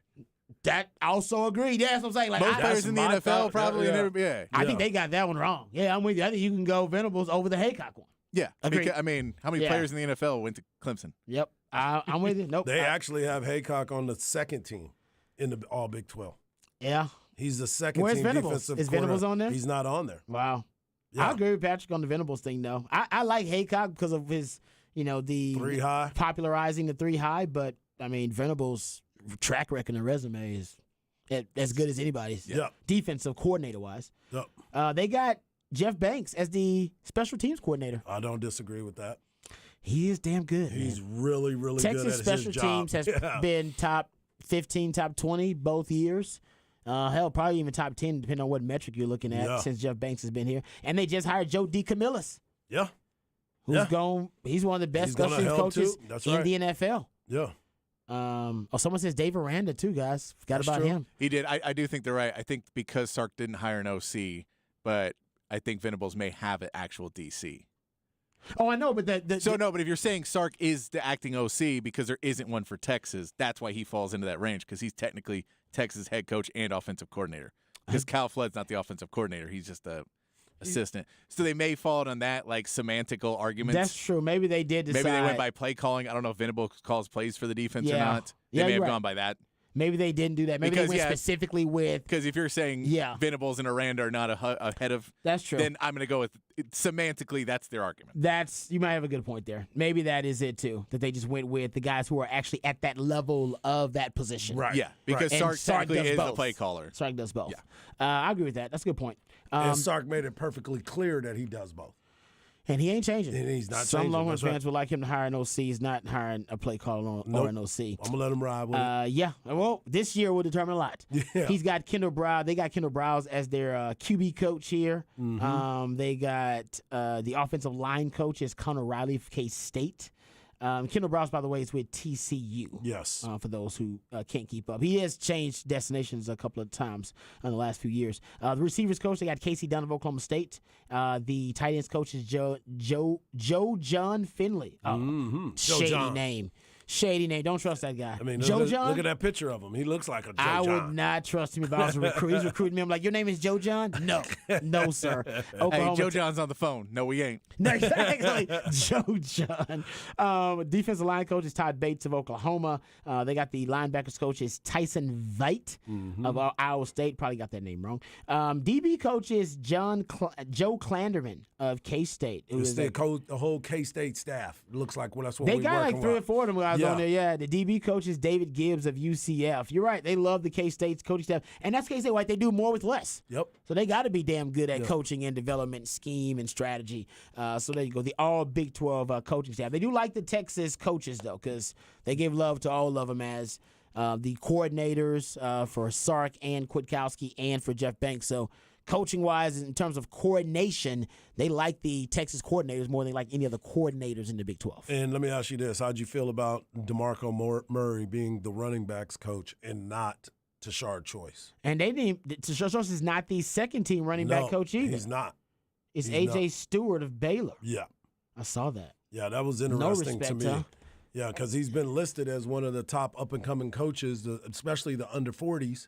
He's in the mix for it. I think they think like he's a great recruiter right now, and nobody wants to give him props for being a good coach. Yeah, yeah. Well, we'll see with these other backs that we'll see with these. It's a big year. You're it's right. A huge year. See what these backs talking about. All right, what you got coming up for the people on Hard Knock Life? We got Tayshawn Thomas from K-Town talking a little bit of Wimbenyama and what the experience was all about playing with that type of player. Man, good stuff coming up for Hard Knock Life. You don't want to miss it. This is Must Listen Radio. We'll come back right here on Ball Don't Lie, 104.9 The Horn.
Welcome back to a Top of the Charts Tuesday edition of Ball Don't Lie. It's your boy, Hardball Hard. You can follow me on Twitter at Hardball Hard. You can follow my man, Rob Babers, at Rob Babers. And, of course, you can follow the man behind the glass at It's Patrick Davis. We also love it when you're a part of the show, so hit us up on the Specs text line, 512-337-3776.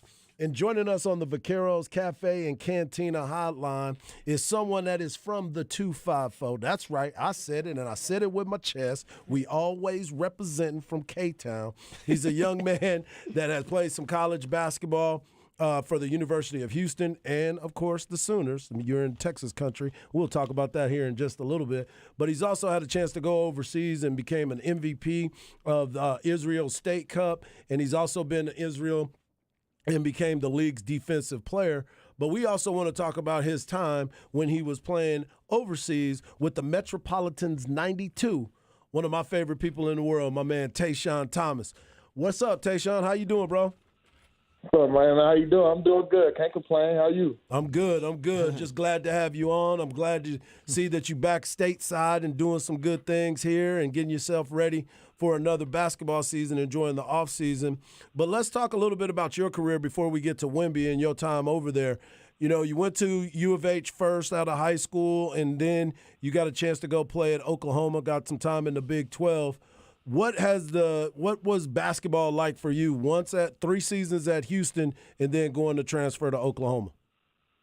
It was an experience, you know, like at Houston, the 3 years I had at Houston I definitely enjoyed it, built some, you know, lifelong relationships and things like that. But, you know, at Houston, we weren't too good. Like we wasn't making a tournament back in that time. Memphis was running our conference. They were kind of like the Kansas of the American Conference at the time. Like nobody could beat them.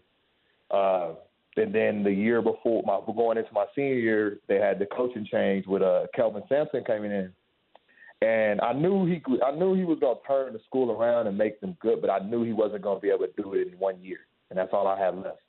So transferring to Oklahoma was definitely a tough decision, but you know I don't regret it. I was able to make the tournament. That was my biggest thing. I wanted to make the tournament before I graduated college, so being able to do that. And then having that big culture shock going from, you know, the big city of Houston to the college town Norman, Oklahoma, like it was a big culture shock, man. But it was fun. It's something I can kind of take with me, and I kind of hold near and dear to my heart because it was just something I got to experience 2 different schools, you know, and got the 2 different college life. So, you know, my college experience was definitely very enjoyable. Hey, Tayshawn, what you know about French's Fried Chicken, man? Man, you know I know about that. That was a favorite sandwich at the U of A. Hey, Jack, I'm from H-Town, man, so I just had to make sure you had to know about that French's, man, no doubt. Nah, for sure. That was one of the places they stopped and took us on the first visit. So I know about that. Already. Yeah. They already knew where to take him. K-Town going to Frenchie's before getting it all started. And then you got a chance to go overseas. You got a chance, first off, you got a chance to play in the Summer League. You played for the Orlando Magic. Then you got a chance to play for the Clippers. And then you tried to find your niche, and you got a chance to go overseas. A lot of people don't truly understand what the overseas basketball level of play is when you take those chances.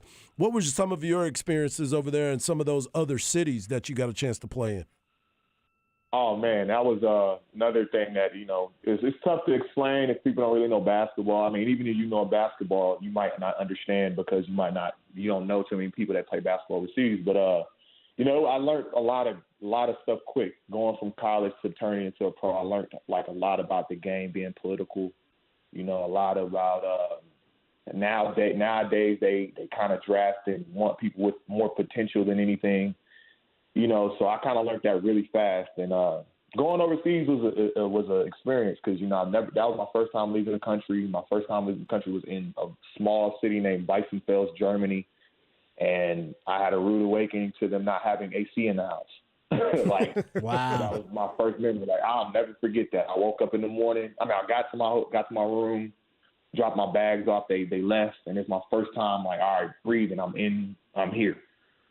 Start walking around the house looking for an AC unit. Nothing. I'm like, hold on, what? what's going on? Like, it's hot in this house right now. Like, I need some AC. Like, so I couldn't find someone, had to go get me a fan. So, and we from Texas. I know this is every grocery store everywhere. When you walk in a grocery store, first thing you feel is the AC. No doubt. Yeah. So I'm thinking, all right, let me go to a grocery store. Maybe I'll catch a break going to a grocery store. It's the same thing. No AC in there either. So I want to say the first, week and a half, I was literally sitting in my car just running the AC for a good 3 weeks. Catching it, just trying to like get used to it because it's definitely a change. Like it's a culture change. Like it's there. I tell everybody all the time that I feel like some places in Europe are good, like 10 years behind, and behind the States when it comes to like luxurious things or things that we're just so used to. So. Throughout the years, there's been a lot of that, like learning about, how to live in different countries because, even with being in Europe, different countries are different too. So It's all been experience, man. Man, that is that's fantastic. Ray, so I can write like a little sitcom one day about some of this stuff. Hey, let me ask you though about the game and how different the European game is and the game overseas is compared to how guys play it here in the States. What have been the biggest differences in your opinion that you've noticed? The first thing I noticed is that like most of the time if you're an American coming to one of those countries, you're the dog. Like no ifs, ands, and buts about it. They bringing you over there, you the go-to man 9 times out of 10. Yeah. You might get lucky and have a European on the European player on your team that's extra talent like I did this year with Victor and Bilal. But that was like that's not a normal situation. So that was like one thing I had to learn as soon as I got over there. The play is cool. It's like some countries are different. Some countries they kind of play a little bit more physical. They're kind of up and down. I like it because of like you kind of have to learn a little bit more about basketball. Like sometimes you can use your talent, but that doesn't take you so far. I feel like over the years of me playing basketball overseas, I've had to learn so much more about the game because, with it being more physical and them not giving you much fouls, like you can't always just use your athleticism to beat somebody every time. So you got to like work on your feet work, work on your actual game and, get better because like just like in the NBA, there's guys coming out of school looking for a job every year. So it's still cutthroat when it comes to like, the work you got to put in.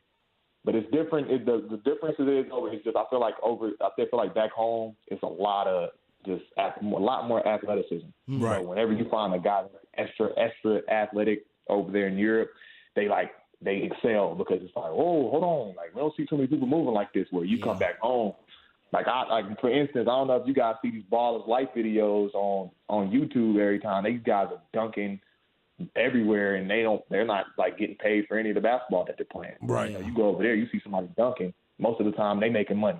Right. Yeah, for sure. Right. Another so kid. It's a big.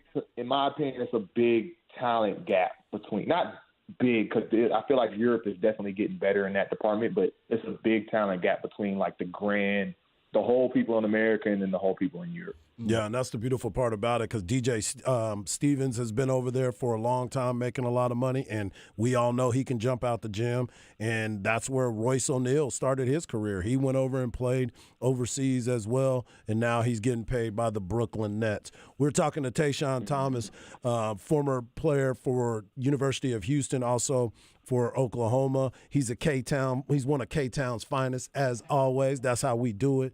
But I wanted to talk to you about your team from this past year. You were lucky enough to be on the Metropolitans 92, and they had one Victor Wembanyama. Obviously, it was probably y'all were like rock stars everywhere that y'all went. What was that experience like, and what type of person is Victor? We've been talking a lot about his personality and how he's going to make a lot of money away from basketball because of his personality. But what was he like as a teammate? That's crazy y'all even say that because that's the first thing before even basketball. And this is coming from, like me, this guy's a great kid, like has a good head on his shoulders.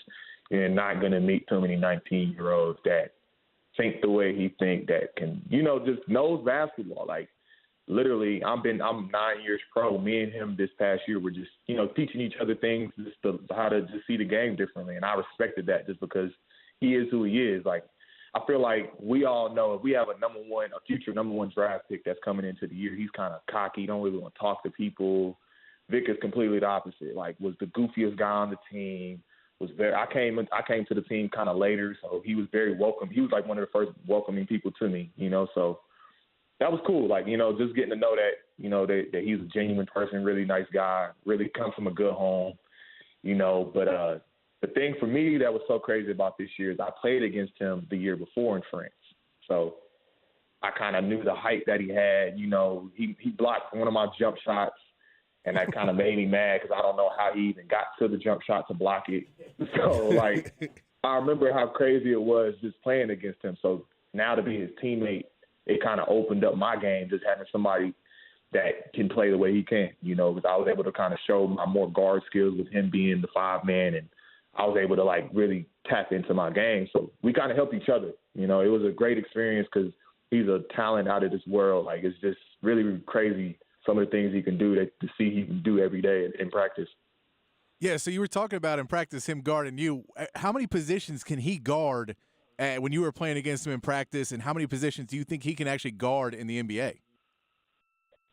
So we were over there.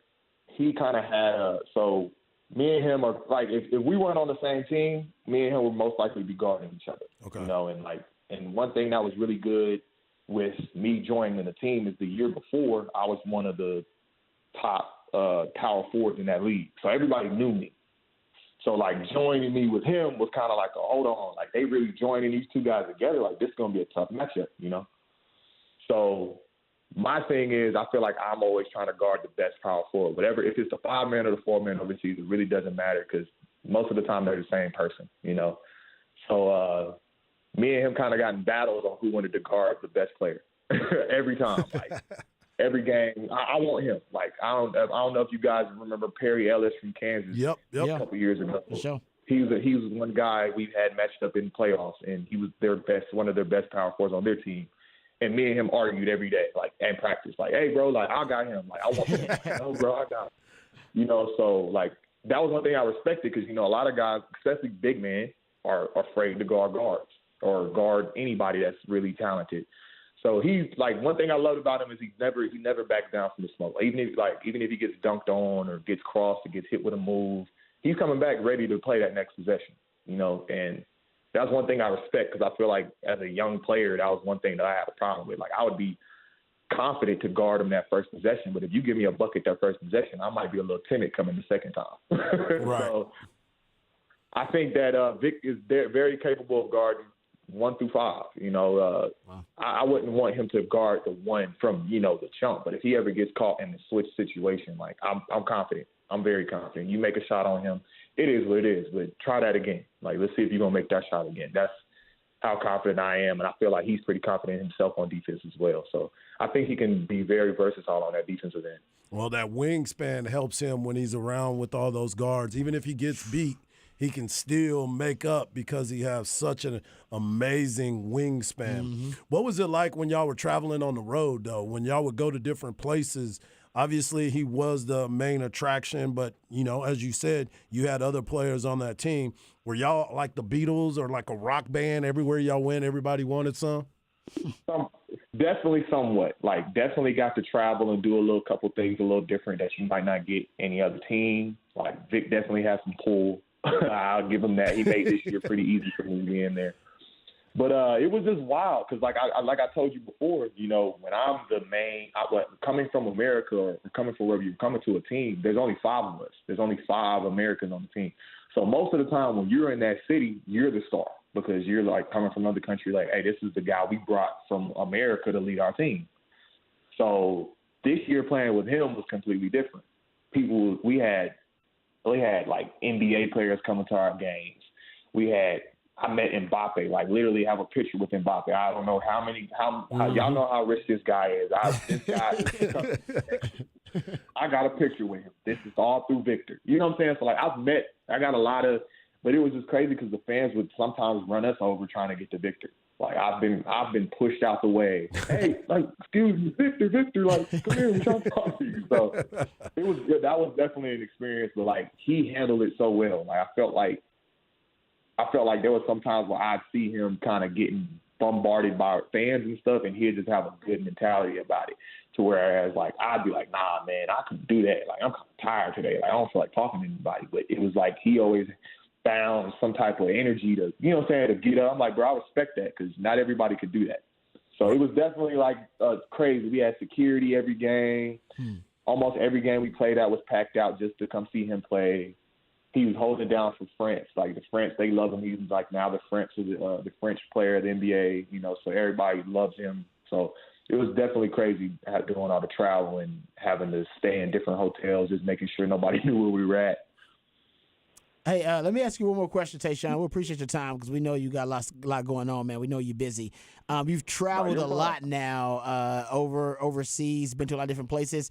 What are your thoughts about the food over there? Who's got the best food over there that you've tasted? Man, first things first, nothing's better than home. You know, right. Nothing's better than home. By the end of the season, me and my wife are definitely ready to go home and eat and go crazy whenever I get home. But okay, from my experience, I would say the best food from the country is either Italy. Okay, Italy has some really good food. I bet. And I would say maybe Israel, because Israel kind of expanded my palate. I got to Israel and started eating a little bit more different things. Okay. And it kind of opened my palate. So I definitely would say Israel's food was definitely great as well. That's Didn't good to expect know. that. That's okay. right. That's right. Yeah. Thought you was gonna say something like Greece or something like that. If you ever go to France, don't expect the food to be too good. That was one thing that hurt my feelings about France. Already. Oh, no doubt about it. Hey, let me ask you one more question. Since you went to Oklahoma, you ever been to Okarche, Oklahoma? Where? Okarche, Oklahoma. There's a place there called Aishin's Fried Chicken Bar. You ever been there before? Nah, man. I've never heard of that one. Okay, just so you know, if you ever hang out in Oklahoma again, dude, it might be honestly, it might be the best fried chicken I've had next to Frenchie's. It's that damn good. It's a random place. That's a big claim right there. I know. I'm telling you, bro. And he's from H-Town, so he don't normally throw that out there. Bro, I went there. Me, Craig Way, and some other dudes went there, and I walked in, and all they served was 4 things, like Frito pie, hot dogs, and a basket of fried chicken. A bucket, actually, a 10 bucket. And your boy got the chicken. No seasoning at all. It was so damn juicy. Like they killed it in the back right before I ordered it, bro. It was amazing. It was good. So just check it out. Aishin's Fried Chicken Bar in Okarche, Oklahoma. I'll never forget it. You know, as a brother, I don't travel to places like that. You know what I'm saying? Yeah, that's what I was talking about, that culture shock in Oklahoma. Exactly. I understand what you mean. There's some spots you just like, I might not need to go in that spot. For sure. Man, Tayshaun, we appreciate you taking the time, brother. Best of luck to you heading into next season, and best of luck for you as far as basketball is concerned, man. It's going to be fun, and my man Patrick, who asked you the question about all the positions, he's a huge San Antonio Spurs fan, and all we've been waiting for is for the Spurs to win that lottery and them to get Wemby. So he's all gassed up. So we appreciate you taking the time and giving us a little background on Wembanyama. No, Pat, no problem, man. Pat, hey, you got a new Spurs fan right here too. For you sure. know, I'm definitely biased towards it. So there's a new Spurs fan out here in the world now too. So we appreciate it. We were watching you. Me and Harge were watching you in my office when we were watching some Met 92 games. So we watch you play. So you got a fan of me too. That's right. That's right. Shout out. Yes, sir. Yes, sir. I appreciate that, man. I appreciate y'all having me. No Thanks, problem. Tayshaun. Thanks, Tayshaun. Yeah, that's good stuff right there. Yeah, he's Tayshaun. awesome. Yeah, and he's from Vegas originally. He was born there. Born in Vegas. Yeah. Originally born and in then Vegas. he came to the K. Did he came to the K? I went to school with his daddy. His daddy and his uncle played football against them, and he was coming up, and he was another one of those players out of Killeen that you just knew had those genes in him. Yeah, that was gonna get an opportunity to go play somewhere. Yeah, you'll have a chance to go pro. We don't know if you'll make it, but you'll have a shot. You'll have a shot at it. Yeah, you can tell usually when you see a young kid. You see him, you know. Yeah. It's like, okay. Yeah, I've called down a couple and been like, "Oh, he got a shot," and his dad's like, "Yeah, he got a shot." I was like, "Yeah, he got a shot." Yeah. I ain't say he's gonna make it, but I wouldn't be surprised if I look up and I hear his name on the All Flex team and I go, "Yeah, I told you that young buck had a chance." No doubt about it. Yeah. So thank you for that, Harsh. That was great, man. No Tayshawn Thomas. Yep. Remember the name because he's a really cool dude, but also really talented. I said over there, not a lot of dogs over there. That's why you come in. When you bring them Americans, the Americans got to be them dogs. Said basically, you go over there, you're a bucket. They assume you're a bucket. Exactly. They assume that you're a bucket if you're an American coming at player. your head right away. I like that. All right, we'll come back. We'll get into a little off the record right here on Ball Don't Lie, 104.9 The Horn.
Great interview with Tashawn Thomas. So we were a little bit over. It was well worth it. So not so much off the record. I will say this. I am off the record. I am out of line. I realized all the questions that I asked Tashawn were not about Wemby. All the questions I asked him, except for one, I believe, were about food. And I didn't realize that. That was not intentional. No, you did great. I did not. I asked him 4 questions. I think 3 of them were about food. Did you come into work hungry today? I have no idea. I think he did. And there were 2 of them were about fried chicken. And somebody's like, "Why y'all keep talking about fried chicken?" I'm sorry. I have no idea why I kept bringing up fried chicken with that young man. Because he said he went to U of H, so I thought about Frenchie's Fried Chicken right across the street. And then he went to Oklahoma, so there was a fried chicken place in Oklahoma that I brought up. Yep. And then I asked him about the best tasting food he's had overseas. So yeah, I thought it was good. I thought it was perfect timing. It's pretty inappropriate. I didn't come on to talk about food. I came on to talk about basketball. I asked you, man, about food. Well, just so you know, he just sent me a text and he said, "Thanks for having me on the show, man. Y'all definitely had me cracking up, and I really enjoyed it." All right, good. So ask him about chicken anytime you want to. I'm glad you just didn't ask him about churches or KFC. You know what I'm saying? You asked about some specific type of chicken places. I did. I asked about some specific type of chicken. So you wasn't just throwing it out there. Yeah, that's true. And I guarantee he's gonna look up that Aishin's fried chicken. He probably already did. He's probably calling people like, "Man, y'all been to Aishin's?" If you come on the show, we may ask you about fried chicken. That's the Ball Don't Lie fried chicken promise. That's what we want to make sure you good. And the texter says, "What's wrong with Gus's fried chicken?" Just for full disclosure, I swear I am not BSing you. There's Gus's fried chicken in my fridge right now. See? Ain't nothing wrong with Gus. I ate it for the last 2 days, so nothing is wrong with Gus. That's why I'm obsessed with fried chicken. I've been eating it for 2 days, and I'm still talking about it. And if we could have got like 6 more questions, it may come up. Seriously, I would have randomly come back. Hey, you know what? I got some fried chicken at the house Matter of right fact, now. hold on. Let me call him real quick and see if he want to come back on. Yeah, we had a 250. We should have brought up that Harge. Exactly. Harge, you are loyal to one fried chicken, Joseph. We're talking about fried chicken. And what is it? It is Church's Fried Chicken. Boom. That is my spot. My mama was a manager there for 17 years. She was in charge, regional. I'm all about Church's Fried Chicken. There was many a night so it's like, what we eating? You know what we eating. You know exactly what we eating. Mama bringing home some chicken. That's right. People telling me, "Oh, y'all need to go try that Popeye's chicken sandwich." I'm like, have y'all been to churches?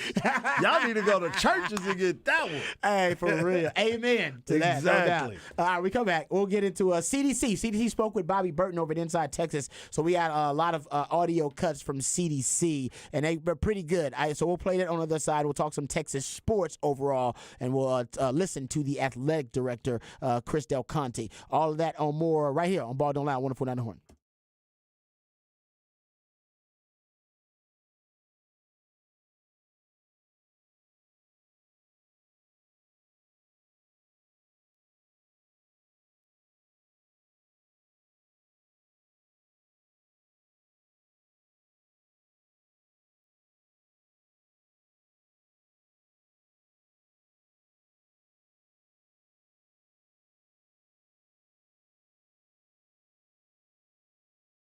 Hey, what's up, folks? Lifetime Longhorn, Rod Babers here. Let me tell you about our friends over at Apple Leasing, because everybody needs friends like our friends at Apple Leasing. It's Scott Crossett and his great team, because he told us, hey, he's been doing business here in Austin for almost 40 years, and he said the secret sauce, the secret to his business is that he's just trying to make friends. He'll let the car business take care of itself. Well, that's exactly what you need in the car business. You need a friend, someone who can help you find the perfect car for you and your family, for your lifestyle, and the perfect price and payment for your budget. And that's what Apple Leasing can do. We know that it can be a headache going out to different dealerships and different auto dealers trying to find the perfect car, whether it's an SUV or whether it's going to be a sedan, whatever you want for your family. Also doing the price shopping, trying to find the perfect price point, the payment plan that matches your budget plan, but also trying to get out of your current lease. Maybe that's a bit of a hassle. Apple Leasing can help you out with all those things. Just give them a call, 512-346-9977. That's 512-346-9977. You call them and you give them all the information and let them take care of all the stress, all the headaches. They'll handle that, and all you get to do is enjoy the new car smell. So that's what you do. And my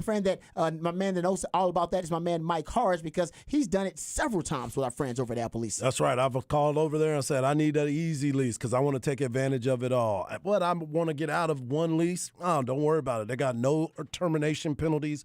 You get low rates. You get an easy payment. It's a a simple process. The people over there make it all easy for you. You tell them to make, you tell them to model, they will find it for you. And whether you want something exotic or something simple, whether you are a company that is looking to lease a fleet, they will take care of you. All you got to do is give them a call at 512-346-9977, or you go over to appleleasing.com. They'll walk you through the process. And I know that everybody's always busy. You got to be in one place. You got kids events. You may not be able to be at the spot when it's time for you to sign after they pick out your car and get everything for you. Don't worry about it. They'll send it over to you with DocuSign. They'll even deliver it to your home for you. They make it all easy for you. We like to call it one-stop shopping, and they have that all for you. Go to appleleasing.com or give them a call, 512-346-9977, and they will make it easy. You're going to be driving around in Austin, Texas, and having a good time, but you want to make sure you got a car that you like, and you want to keep up with the latest styles. So the folks over at Apple Leasing will take care of that for you. Go to appleleasing.com today. That is appleleasing.com.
Welcome back to Ball Don't Lie right here on 104.9 The Horn. Top of the charts Tuesday. That's when Patrick, the Idealionaire, he takes jams that reach the top of the Billboard charts on this day in history. And usually we get a chance to go back in time a little bit because top of the charts Tuesday. My favorite musically themed day of the week. Not only broadens our horizons, but also kind of takes us back in the time machine a little bit. You can feel the decade.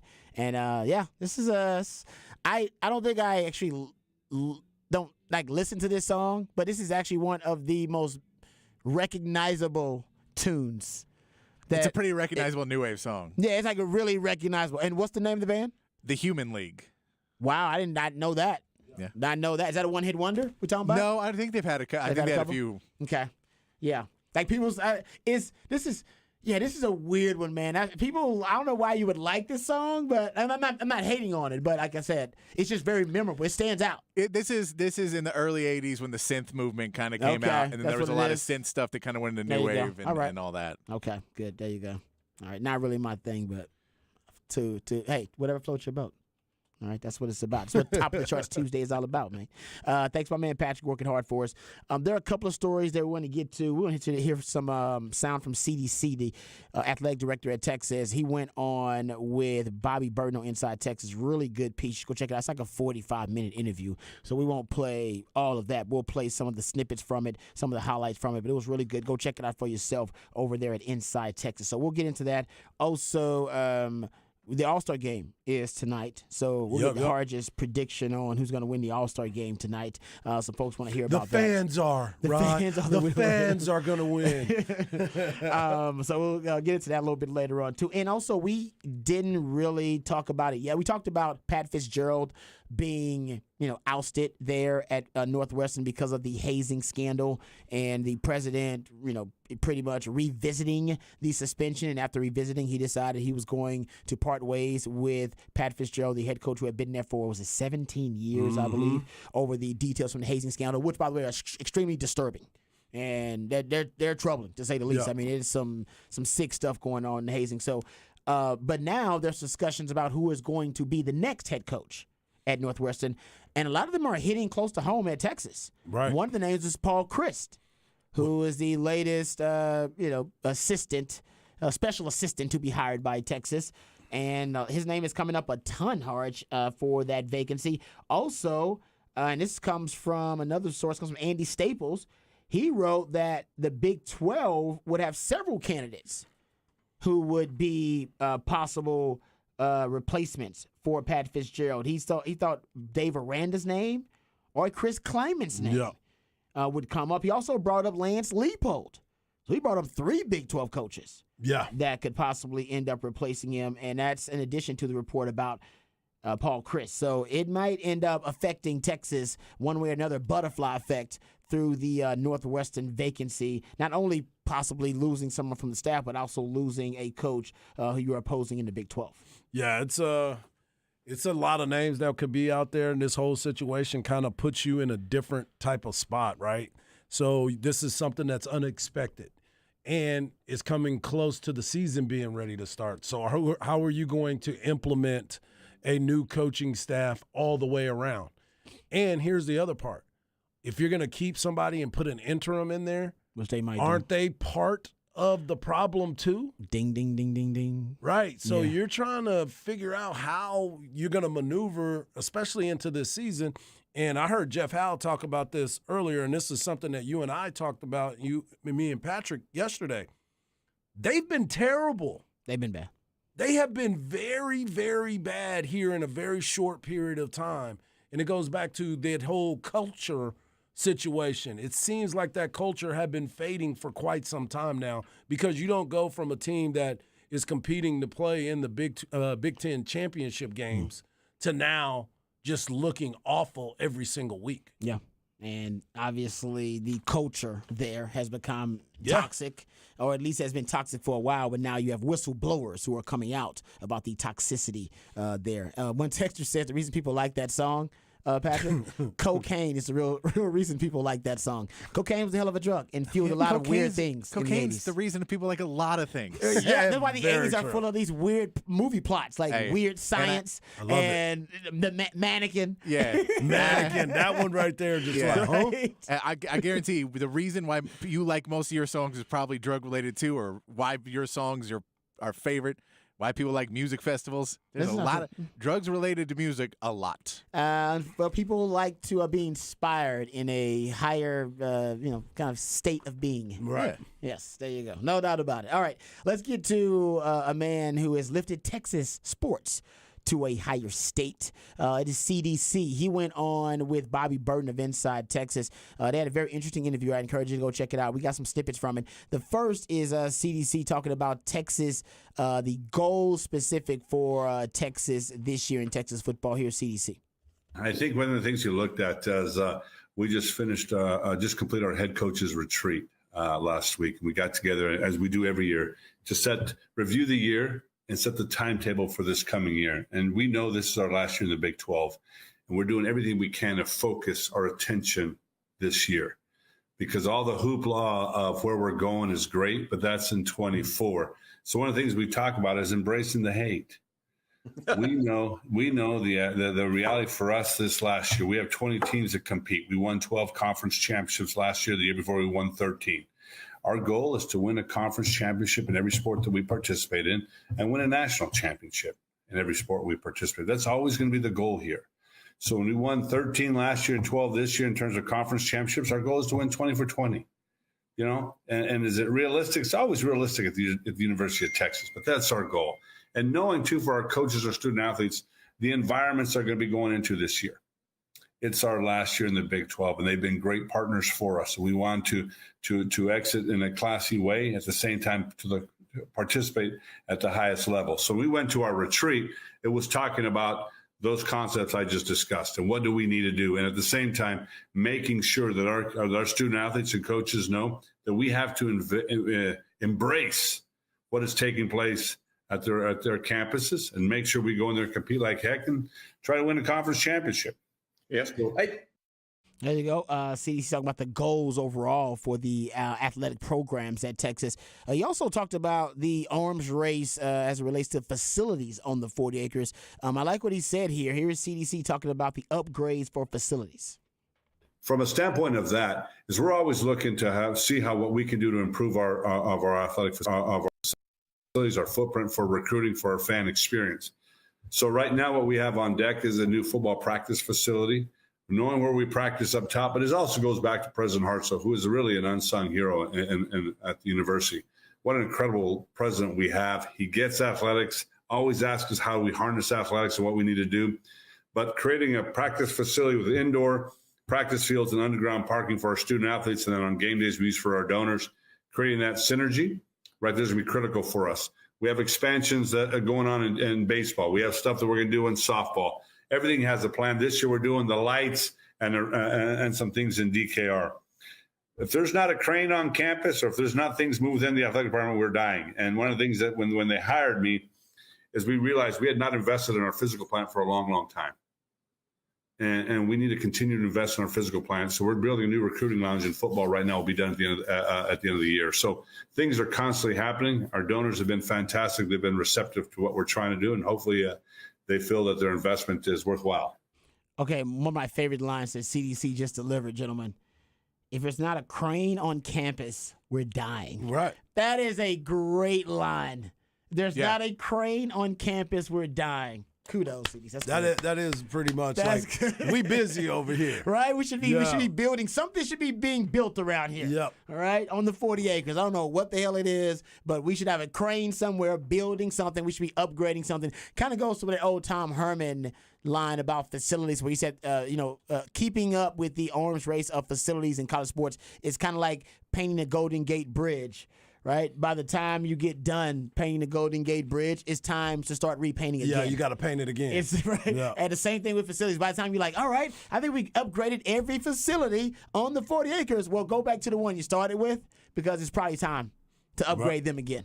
So I love that. If it's not a crane on campus, we're dying. We're dying. Damn good there. Man. He was also and he said it's so easy, too. He did. He knew he was going to say that. Yeah, that was a good line. Yeah. You know, when you deliver a great line, you got to deliver it in a way. That's one that may be in the donor speech. Yes, that's what I'm saying. Yep. Exactly. He delivered like he's delivered it before. Yes. You got to have a crane on campus, gentlemen. No doubt. That's good. That's good there. I like that. Okay, so also he was asked about NIL. Speaking of arms races, facilities is one way to win the arms race, but NIL right now is the key arms race in college sports, the new law of the land. Here's CDC talking about Texas sports and NIL. You know the things about it, and I think I've had many discussions with you, Bobby, along the way. I'm not a big fan of NIL in this regard. They're trying to right now do away with $1 trillion in student loan debt. When I graduated college, I owed $58,000. College is a privilege, not a right. It's a privilege to go. You earn that right. And I knew what I was getting into when I took out those student loans to help supplement my track scholarship. And you know what? I paid them off. It took me 17 years. But I knew what I was getting into. For asking for forgiveness on student loans, I just don't quite get that when we know what we're doing. You know, K through 12 is a right. College is a privilege. And we give more scholarships away for free than any other entity in the country outside the GI Bill. And they're trying to do away with that and talk about name, image, and likeness and say, hey, here comes the money. When forever we've been asking donors and fans to support scholarships for young people to get an education to change their life. But once they passed the rule of NIL, I said, guys, we got to get in that game. It is critical for the University of Texas that we are in the NIL space, not only for competition, but for giving our students the opportunity to come to Texas, get a degree from Texas, yet change their life by the connections they make. So when companies and individuals are investing in a Bijan has a chance now to come in, transform name, image, likeness on campus, and yet tell the next person, when you come to Texas, what starts your change of the world really happens. So if we want to win, we want to be as competitive as we ever need to be on all platforms, NIL is critically important to us. And I get it. And we're now changing our landscape within the athletic department to help fundraise for NIL. But at some point in time, we're going to have some intervention of what looks place, because everything that's happened across the board, now they have agents. We're going down a slope that just is foreign to me from how I understood college athletics to be. But if it's going to be under the current rules that we're in today, it's a must if we want to win. Yeah, so he's basically saying I don't really like the NIL, the current framework of the NIL structure, but I know that in order for Texas to be successful, they have to be one of the leaders in this area. And what did you say? Some of the people from the Texas One Fund, they want to be the NIL leaders. Yeah, they do. They want to be the capital of the basic NIL capital of college sports. Yeah, is what Texas wants to be. And by the way, right now they are. Shannon Terry, who works over in On3, one of the founders of On3, said no collectives are more aggressive during this recruiting cycle than Texas Longhorns. This is 100% the right move. So he's talking about Open Doors, says Texas has the most NIL compensation of any college sports program in the country, and they study it. They're probably one of the leading authorities on the NIL transactions all across the country and all the different collectives across the country. So they say Texas is leading the way, but it's a race, and the race is far from over. So yeah, Texas can be overtaken or fall behind at any time, and they got to make sure that does not happen. Okay, the last cut here we're going to play in this segment, then we'll get to Rod's Round of the Day. We can play some more of these cuts a little bit later on. But this is about the Rodney Terry hire, and I'm glad that Bobby brought this up. He wanted CDC to go in detail about the Rodney Terry hire, literally how he came to that conclusion, what was the thought process, and when the breakdown. Here is CDC talking about the Rodney Terry hire and what went into it. Well, and I think you look at Rodney, when Rodney left here at Fresno State, his resume at Fresno State did a really, really good job in a program that was really fractured. So we knew he had the pedigree to do that, took that team to a tournament, went to UTEP, and then chose to come back to the University and did a nice job at UTEP. When this team was constructed and the team was put forth, and you know what, we back up, when we hired Coach Beard, I mean, that was I looked across the board of all of our coaches, and I was like, God, here we go. We have a chance now to really set the table moving forward, and it's just unfortunate. I feel bad for Coach Beard, feel bad for Randy, everyone involved, but we made the decision. It was the right decision for the University of Texas. And at that point in time, I remember meeting with our team and watching our team they were grown men in the room. A lot of those kids were 23, 24 years old. The COVID kids, portal kids had come through, so they understood. And they stood up man to man and said, we got you. And watching Rodney under the most adverse situations possible, I handed him the whistle and I said, Rodney, go earn this job. Nothing will be given to you. Go earn it.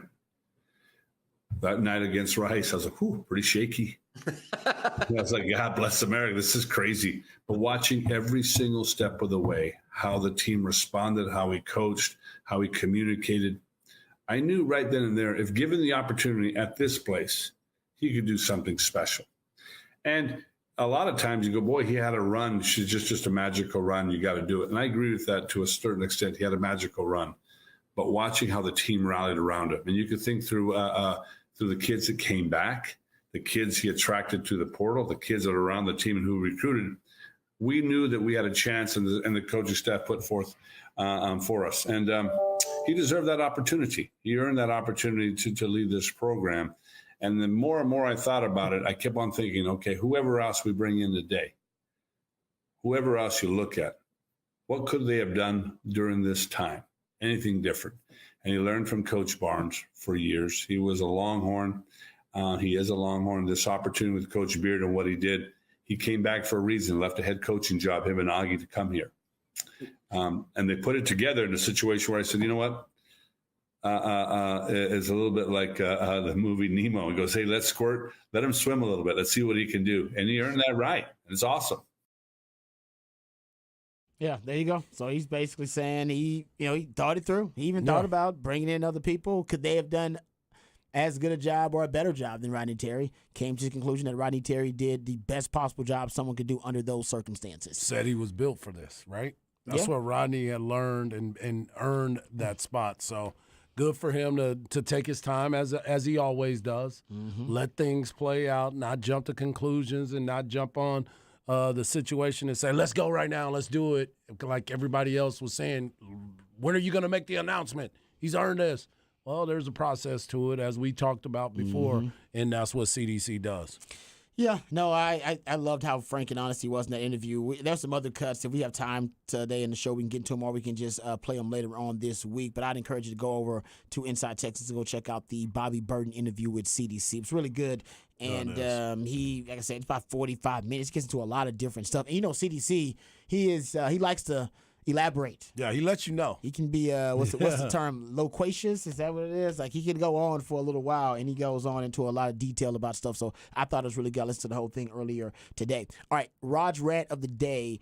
We're going to switch it up. We're going to go to some NFL discussion here coming up in Raj Rant of the day, because there is a beef going on between two of the young DBs in the NFL, actually two of the best DBs in the NFL, but they're also two youngsters in the NFL. And they got some Twitter beef going on over an article that came out from Jeremy Fowler ranking the best cornerbacks in the NFL based on that ranking and what was put out there. They started going at one another. So we will discuss the beef happening, and we'll discuss that ranking as well, and discuss some NFL cornerbacks. All that and more right here on Ball Don't Lie, 104.9 The Horn.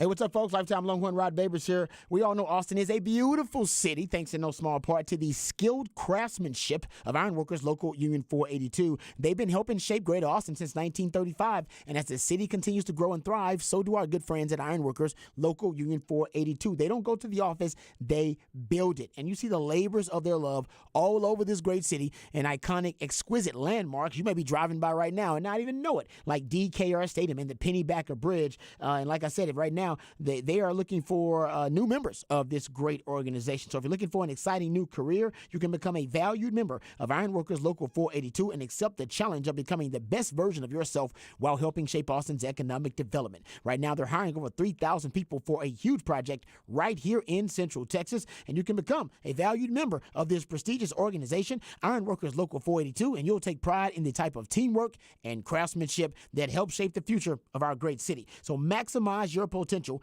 and be your best self today. Simply apply at ironworkers482.org. That's ironworkers482.org.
All right, welcome back to Ball Don't Lie right here on 104.9 The Horn.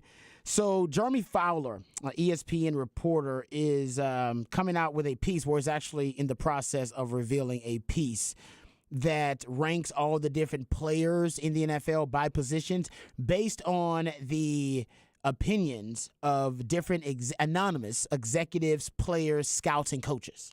So he takes an anonymous survey of current executives, players, scouts, and coaches, and then asked them, like, hey, who are, the best players at certain positions? And he's been going through this, all week long. And they just started. They're on the defensive side of the ball, so they haven't even really gotten to the offense just yet.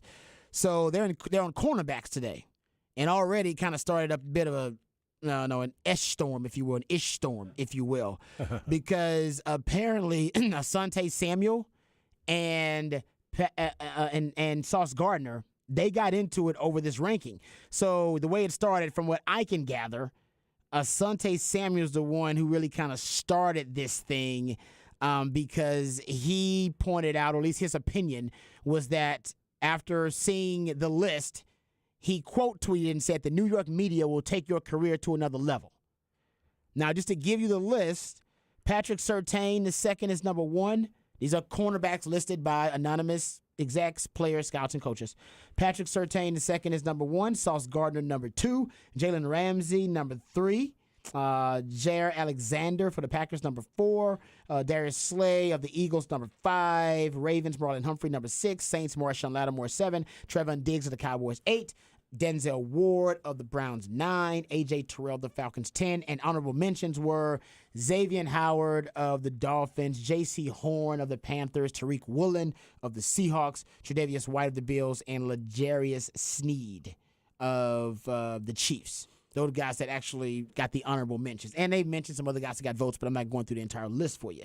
So if I was an honorable mention, I'd be mad.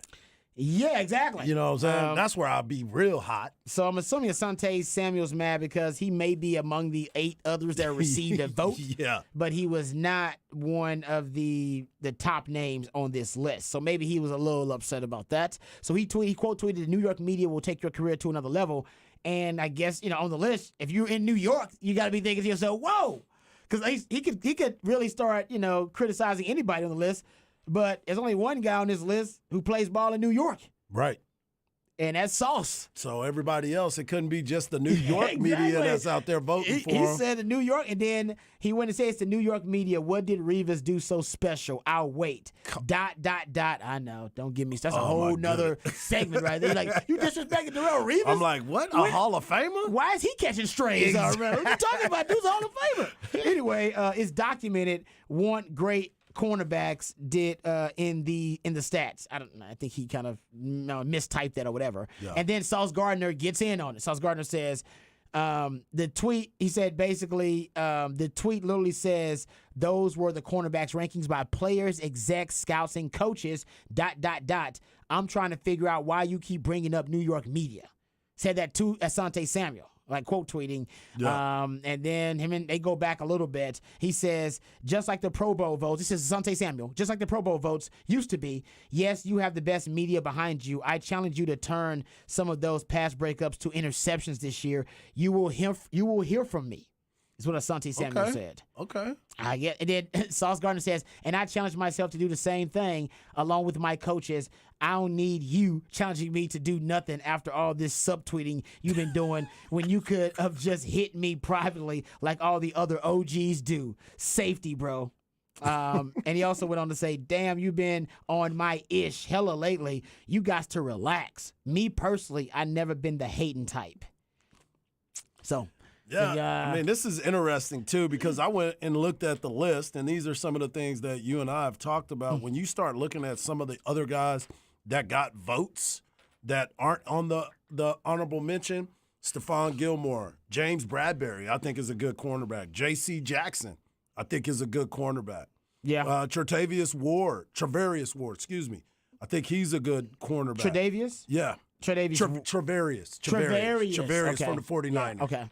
I think he's a good defensive back, but he's not even on this list. Yeah. No, so, you can move it. Yeah. He's ranked by executives, players, scouts, and coaches. So, yeah. It's got some respectability. Everybody can't be on the list to be the best cornerbacks. If you ain't one of the best, you just ain't one of the best. And you can get butthurt about that, but like I said, the list is the list. Exactly. It is what it is. And you can intertwine them any way you want to because there's some players that are better. If I'm Trevon Diggs, I'm like, why am I 8?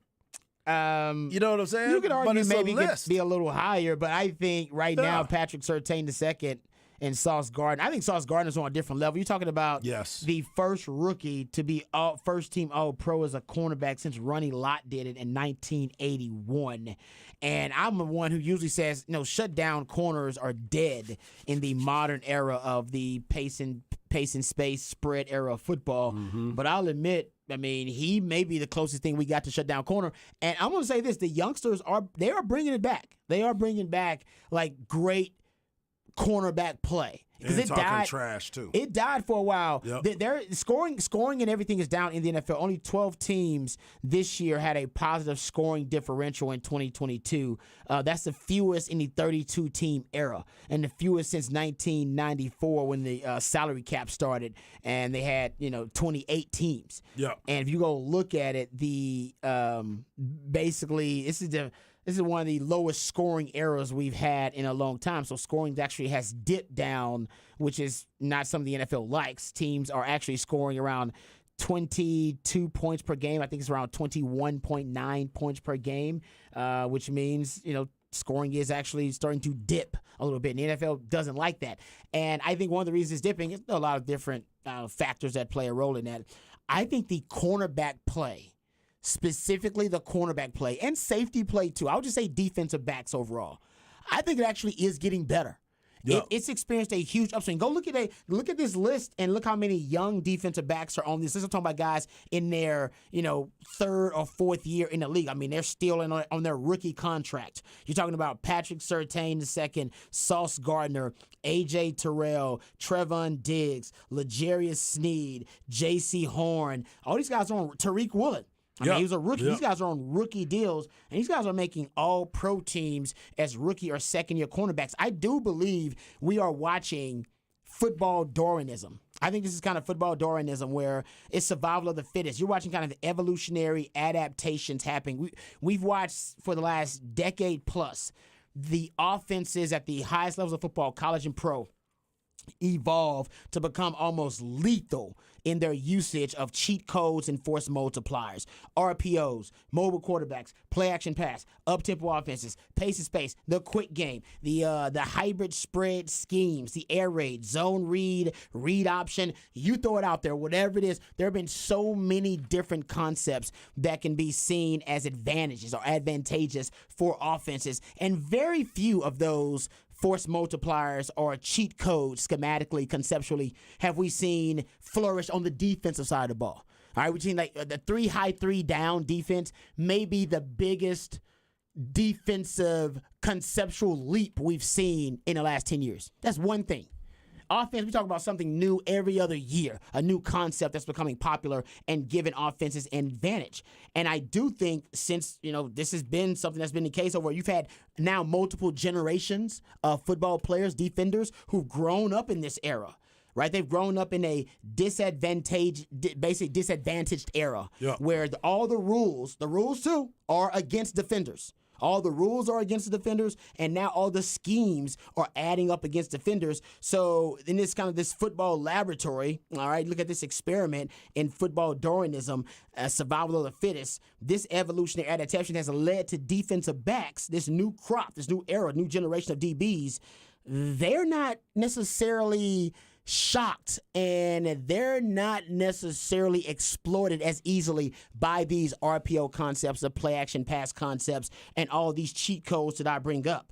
All right, so when the defenders, when they first had to defend all of these cheat codes that I bring up, they were in darkness. These guys, they grew up in this darkness of defense, right? That's the new era where defense is just in the dark. They have no advantages, and we expect defense to lose. The rules are against the defense. All the concepts that I brought up, they're all against the defense. So at one point, the defense has to adapt. It has to shift. And I do think you've gotten to the point now where all these defenders, they have been almost, like I said, almost especially evolved to a really fine-tuned way where they are able now to be almost spread babies, where they have in an innate way, they have this built-in almost instinct to defend spread concepts that now we talk about and we like to isolate. But for them, that's just football. Right. Like, that's what they grew up with. Like, for me, I'm like, man, how could I play against an RPO, play action, pass-based offense, space and pace, quick game with a mobile quarterback? All those disadvantages have now actually led to them being more finely tuned defenders. Right. So, while everybody else is thinking about how many advantages the defense has had, I think now over time it has swung back in favor of the defense because you have now defenders like Patrick Surtain II, Yeah. Tariq Woolen, Sauce Gardner, J.C. Horn, hell, even Deron Bland. This guy was a 5th-round pick for the Cowboys. Ended up getting, 5 interceptions? Yes. Jalen Petrie is going to end up being a Pro Bowl, All-Pro for the Texans. And this guy was a rookie last year playing at an extremely high level. Hufanga, the safety for the 49ers, was an All-Pro as his second year in the league. You had 5. He's almost like Troy Polamalu. Yeah, he is. Like a reincarnation of it. You had 5 rookies with 4 or more interceptions. Hell, the Kansas City Chiefs played in a Super Bowl starting 4 rookie DBs. Mm-hmm. Like, who the hell does that these days? Trent McDuffie. Unless these DBs are highly evolved for being as young as they are because they grew up in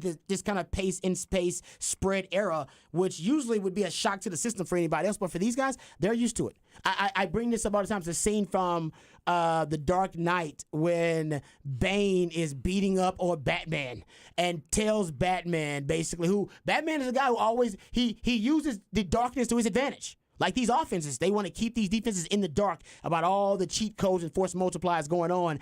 And usually darkness is their friend. It's their ally.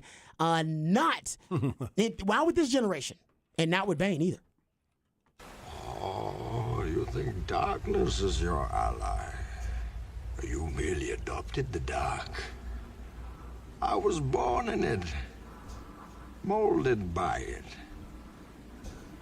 I didn't see the light until I was already a man. By then it was nothing to me but blinding. That's what I like about these young DBs, man. They got no fear.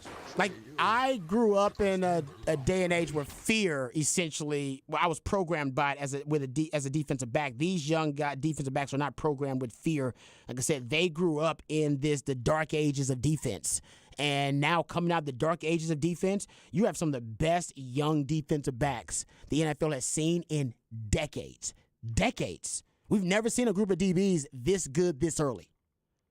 Like all of them, they come right out. They come right out of the draft, ready to roll. Well, they've also been playing 7-on-7 for so long too. They're used to the passing game a lot quicker than most people are.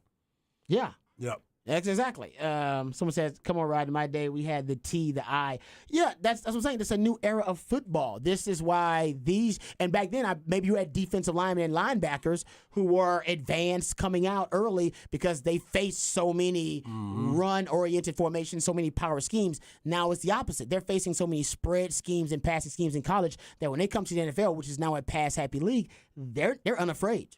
Right. They're unaffected by all the cheat codes being used. As a matter of fact, their highly developed instincts and highly developed traits and skills have been refined through the pace and space and spread era of college. Shout out to Mike Leach and the air raid offense and everything else. So I think I do think, and like I've been saying, Lee, you got to give me a better young crop of DBs that's entered the league in the last 20 years. You won't find it.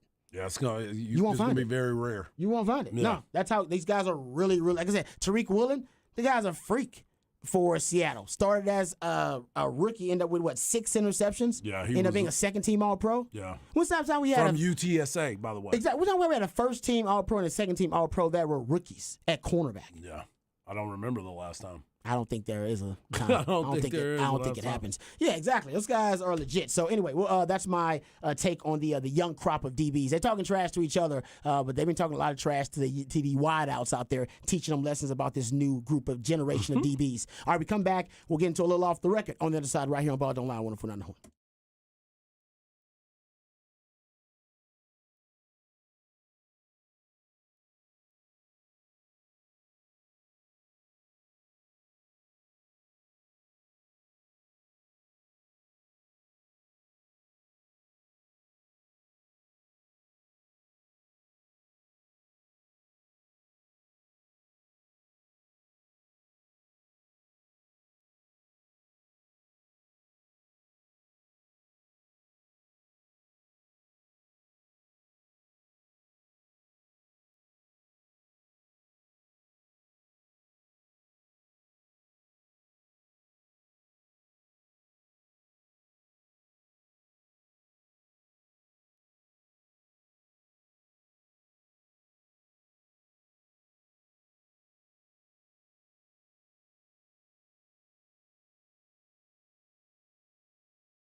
All right, welcome back to Ball Don't Lie right here on 104.9 The Horn. It is a top of the charts Tuesday. That's when the Idillionaire Patrick Davis takes jams that reach the top of the Billboard charts on this day in history. That's the purpose of a top of the charts Tuesday. All right, a little off the record stuff here. So apparently Larsa Pippen, she's commenting on MJ's comments about her relationship with Michael Jordan's son, Marcus Jordan. Marcus down. Scottie Pippen's. So apparently she was on. Basically, she and I believe she talked about Marcus Jordan on the Separation Anxiety podcast, and on that podcast, basically she claims that MJ and the family have been dishonest with her about how they feel about the relationship. Because remember, MJ was asked in public by TMZ, I believe, how he felt about the relationship with Marcus, his son, and Larsa Pippen. And apparently he was not in favor of it. And she said, I don't think it was funny. There's nothing funny about it. I was kind of embarrassed. And Larsa explained that most of her issues came from the previous conversations she's had with Marcus and his family. She said that she had been insured over and over again that there were no problems amongst the Jordans about their relationship, and it all led to her ultimately telling media members that Michael was okay with everything. She says, I was like traumatized. I'm like, oh my God, what are we going to do? People think I lied. So she's saying that MJ is telling the media one thing about how he feels about the relationship and telling her something else. So who are we to believe, Larsa Pippen or MJ? MJ said he didn't approve of the relationship. She says MJ told me, or at least him and the family said to me, they did approve.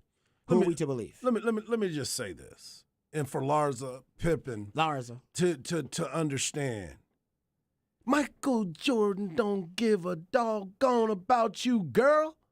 He was asked the question, do you approve of a woman who you have partied with, been around, actually has been to your crib.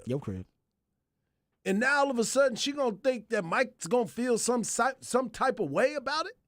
You're doggone right he don't like it. You are a tramp. You've been around with everybody in the league. And now you want to have feelings about it? I thought Mike was gonna be okay with it. Why would you think this man would be okay with it? She says Mike told her this, or she hinted that Mike has communicated that he's okay with it. Yeah, Mike probably said, yeah, man, I'm glad y'all doing Scotty wrong because Scotty's still talking about me. But the simple fact of the matter is you have been with Michael Jordan, and now around Michael. Don't forget what I'm saying. Maybe you have to. And maybe Michael told Marcus. Yeah, you might want to holler at that. But you sit here and you put yourself in this view, and everything's all fine and dandy. But just because Mike don't like you, your life's supposed to stop? Well, Mike don't like a lot of people. That's true. But I think she's saying that why would he tell her that it's all right if he wasn't? Well, let me ask you, would it change? Will she stop seeing him? I don't know. Yeah, exactly. Yeah, first of all, he may have said it was okay for y'all to go on a date, being like, look, y'all get this out of your system, and now you're talking about marriage, and he's like, yeah, no, I didn't mean that. Right. I mean that nonsense. Oh, like them getting, like she's joking that she's going to be Larsa Pippen Jordan? He doesn't like that. Yeah. They're going too far now. Also, I really don't want to hear how she's traumatized that someone does not approve of that while she's sleeping with her ex-husband's teammate's son. Like, you're like, yeah, what do you think, Scotty? Do you think he maybe is traumatized? Yeah. You think maybe you're causing more trauma than you're getting put on you, and then you still have to be the victim? You have to do the wrong thing and be the victim at the same time? Come on, man. I don't disagree. I think this thing is real, though. Remember I told you guys this last week. I said it's real. I thought it was a bit, and I thought they were, let's getting it on, friends with benefits, right? That kind of thing. Bro, they were doing hookahs out of the tops. You know what I'm saying? Yeah, and he motorboated her in public, and we talked about motorboating somebody in public. You got to have that's true intimacy right there, man. Like, I mean, you don't get to motorboat women in public like that. That's wild. Yeah. And he did it on her birthday. Yep. And I got to tell you, I think this is real, guys. Unfortunately, I think we may have to worry about Larsa Pippen Jordan. I promise you. I mean, you know what they have in common? all of their money and fame comes off a Hall of Fame basketball player. That's what they have in common. There's absolutely nothing that they have contributed to society to make themselves famous. They have just been on reality shows and stuff like that. Go have fun. Just stop paying attention to people. Let them go in the distance. And the minute you stop paying attention to them, then they will start crying, and then they'll do something really crazy, and then we're going to see them again. That's true, because this ain't about money, because Larsa gets money from Pippen. All day. And Marcus definitely has a trust fund from Papa. Yeah. Because Dad's a billionaire. And he's walking around in Jordans all day, just rubbing it in Scotty's free face. Jordan, just Jordans all over the place. Just giving Jordans away to homeless people, all kind of stuff. And then, of course, she's on Miami, like Real Housewives of Miami, as a Real Housewife reality TV star. I'm assuming on the new season we're gonna see Marcus Jordan, and I guarantee you, both of them, to Patrick's point, because they don't really have any talent other than their connection to greatness. They might be thinking about getting married and having their own reality TV show, because they would definitely get it. They would get it. They would get it. Oh my She's already halfway there, and then you got Michael Jordan's son. Dude, they would definitely do that. There's a show that is, I think I forgot which one it was. There's a show that is built on just family relations to different stars and celebrities. I forgot the name Jonas. of it. Yeah, it's basically about are you Claim related? to fame, right? Are you related? Yes, are you related to a celebrity? That's basically what it is. Are you like the niece or a nephew or cousin of Tom Hanks or whatever? And people are on the show just because of that. That's the whole purpose of them being on the show. They're getting paid. They are getting paid. They're getting paid. They are getting paid. Yeah. So my point is, Blackstradamus prediction. They will either get married or get engaged. They'll get engaged first, and then they'll get a reality TV show together. It's real, guys. The show will be called Bulls Fans Hate Us. Yes. It'll be disgusting, but America loves the disgusting, and sometimes we're attracted to it. We got a Hall of Fame connection. That's what it's going to be. That's going to be the name of the show. Can we bring in the... yeah, you're right. Hall of Fame Connects. It's going to be... And then Phil Jackson's going to be like their marriage counselor. Zenning. Oh, man. I'm telling you, that's where it's going, guys. I know y'all don't like it, but I'm telling you, it's going to happen. All right, we come back. 6 o'clock hour is also about to happen. We'll get back into some of the biggest stories of the day. We'll also get back to some NBA discussion. We got some Texas football discussion we're going to get into as well. All that and more right here on Ball Don't Lie, 104.9 The Horn.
Welcome back to Ball Don't Lie right here on 104.9 The Horn. Top of the charts Tuesday. That's when the Idillionaire Patrick Davis takes jams. So I reached the top of the Billboard charts on this day in history.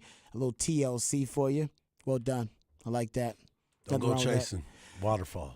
Sark, Coach Steven, don't go chasing waterfalls. Which for you means the deep ball. Don't go chasing it, okay? Just let it come to you. It's all right.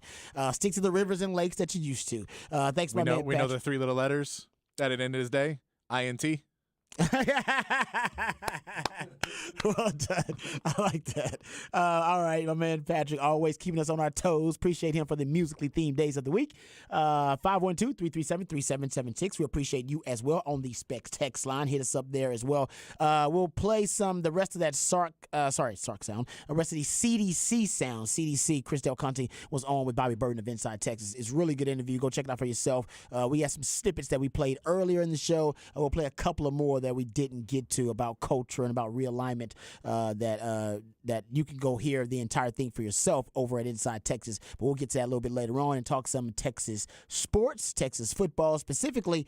But we'll also get some Texas baseball because the draft, Harge, officially done. The Major League Baseball draft is officially over. So I believe the number you told me, 6 Longhorns total? 6 Texas Longhorns that had their were name drafted. Called? Thank goodness for a lot of these guys and what they were able to do. And you sit here and you look at the draft, and there were so many names that we thought we were going to hear.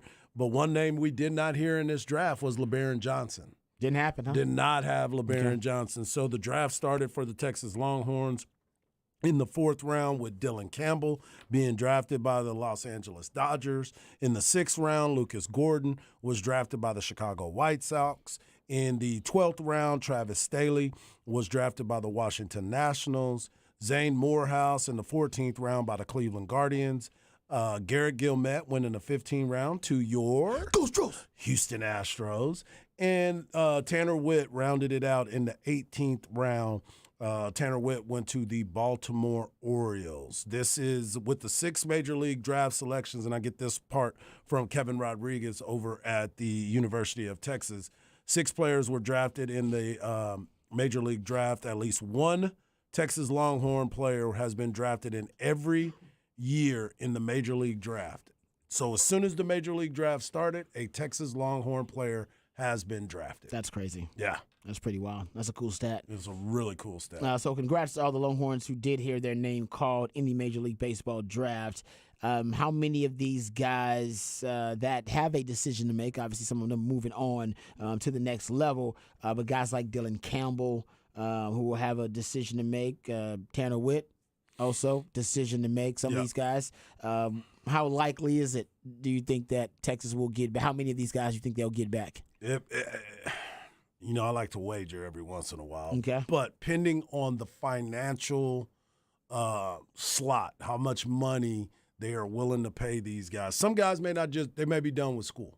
Some of them say, you know what, let me go out and try my hand at pro baseball. I've always wanted to get drafted. I always wanted to be a professional baseball player. Let me go ahead and do that.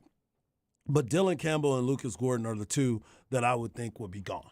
Mm-hmm. I think that they were drafted high enough. Obviously, we talked about Dylan's $500,000 at that slot that he was in. That's good bread, maybe man. Lucas Gordon's is maybe $150,000. That may not be much to him. It may be something that he may try to come back to the university, help his draft slot, and that's the same with everybody else. Dylan Campbell was the only one being a 4th round pick that I would say, hey, thank you for everything you did for the university. Yeah. This is an opportunity for you to start your career and start your clock.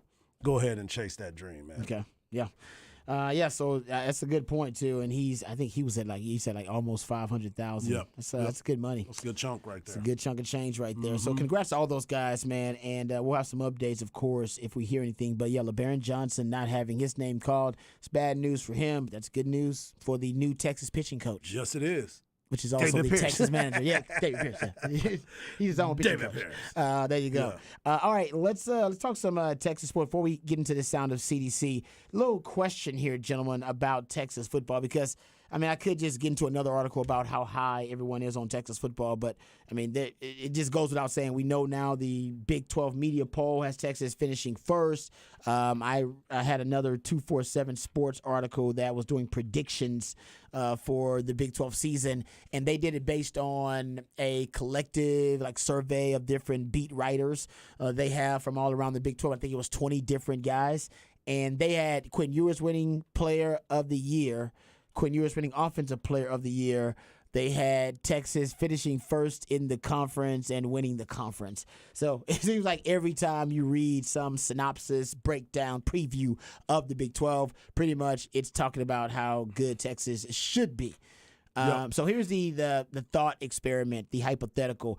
Let's say Texas does not win the Big 12, that they don't win the Big 12. If they don't win the Big 12, they don't meet expectations, don't live up to the standard, what's going to be the reason?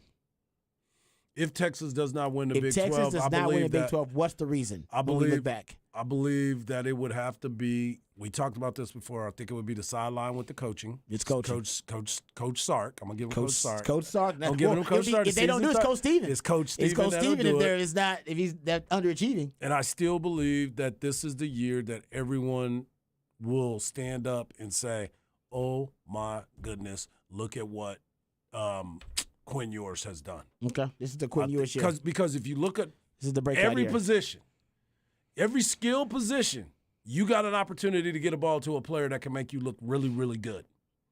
And if you scheme it up, Coach Stark, and you get your quarterback to be on time, this could be a very, very special year. And don't forget, this is a contract year for one Quinn Ewers. He is eligible for the draft.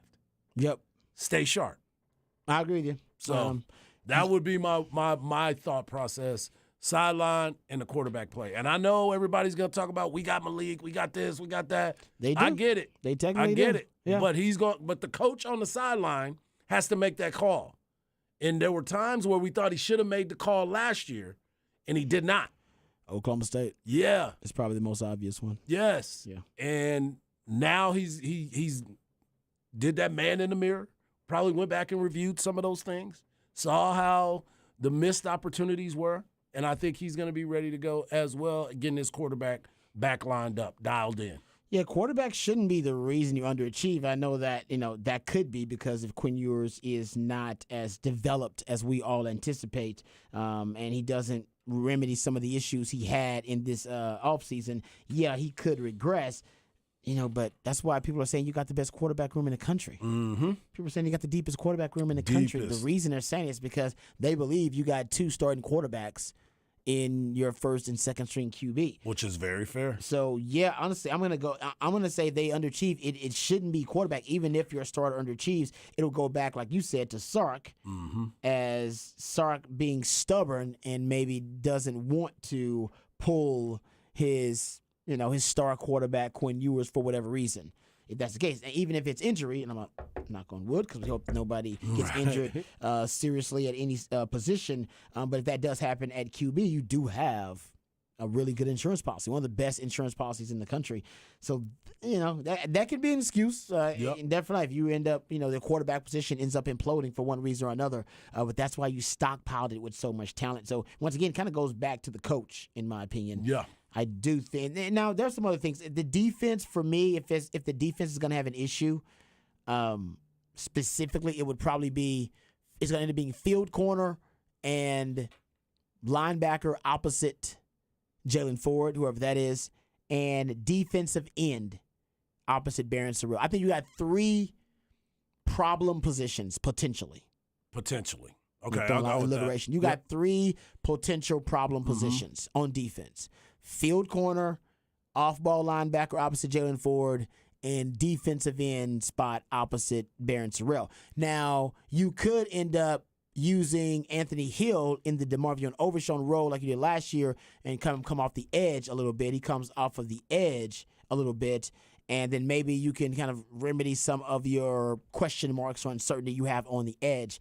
But there's no doubt about it. You need players to step up. It's just that damn simple. You need Anthony Hill to step up in that role, maybe some of those other veteran linebackers next to Jalen Ford. You're going to need Terrence Brooks to step up big in that field corner role. So you just need guys. There are, though, if those three problem you need Alfred positions. Collins to step up. You do. It'd be great because if he steps up, maybe you can move somebody out to that defensive end. Yes. But if you drastically underachieve or can't get a player to step up in those positions I just brought up, that could lead to really a serious regression, a downward spiral for the defense because then they're easy to attack. I don't have to worry about going up against your elite players. You can try to funnel me schematically to your elite players and funnel my scheme that way, but I can avoid it. Remember the Dallas Cowboys last year? They were a top 10 defense, and at times even they looked like a lackluster middle-of-the-road defense when they were being attacked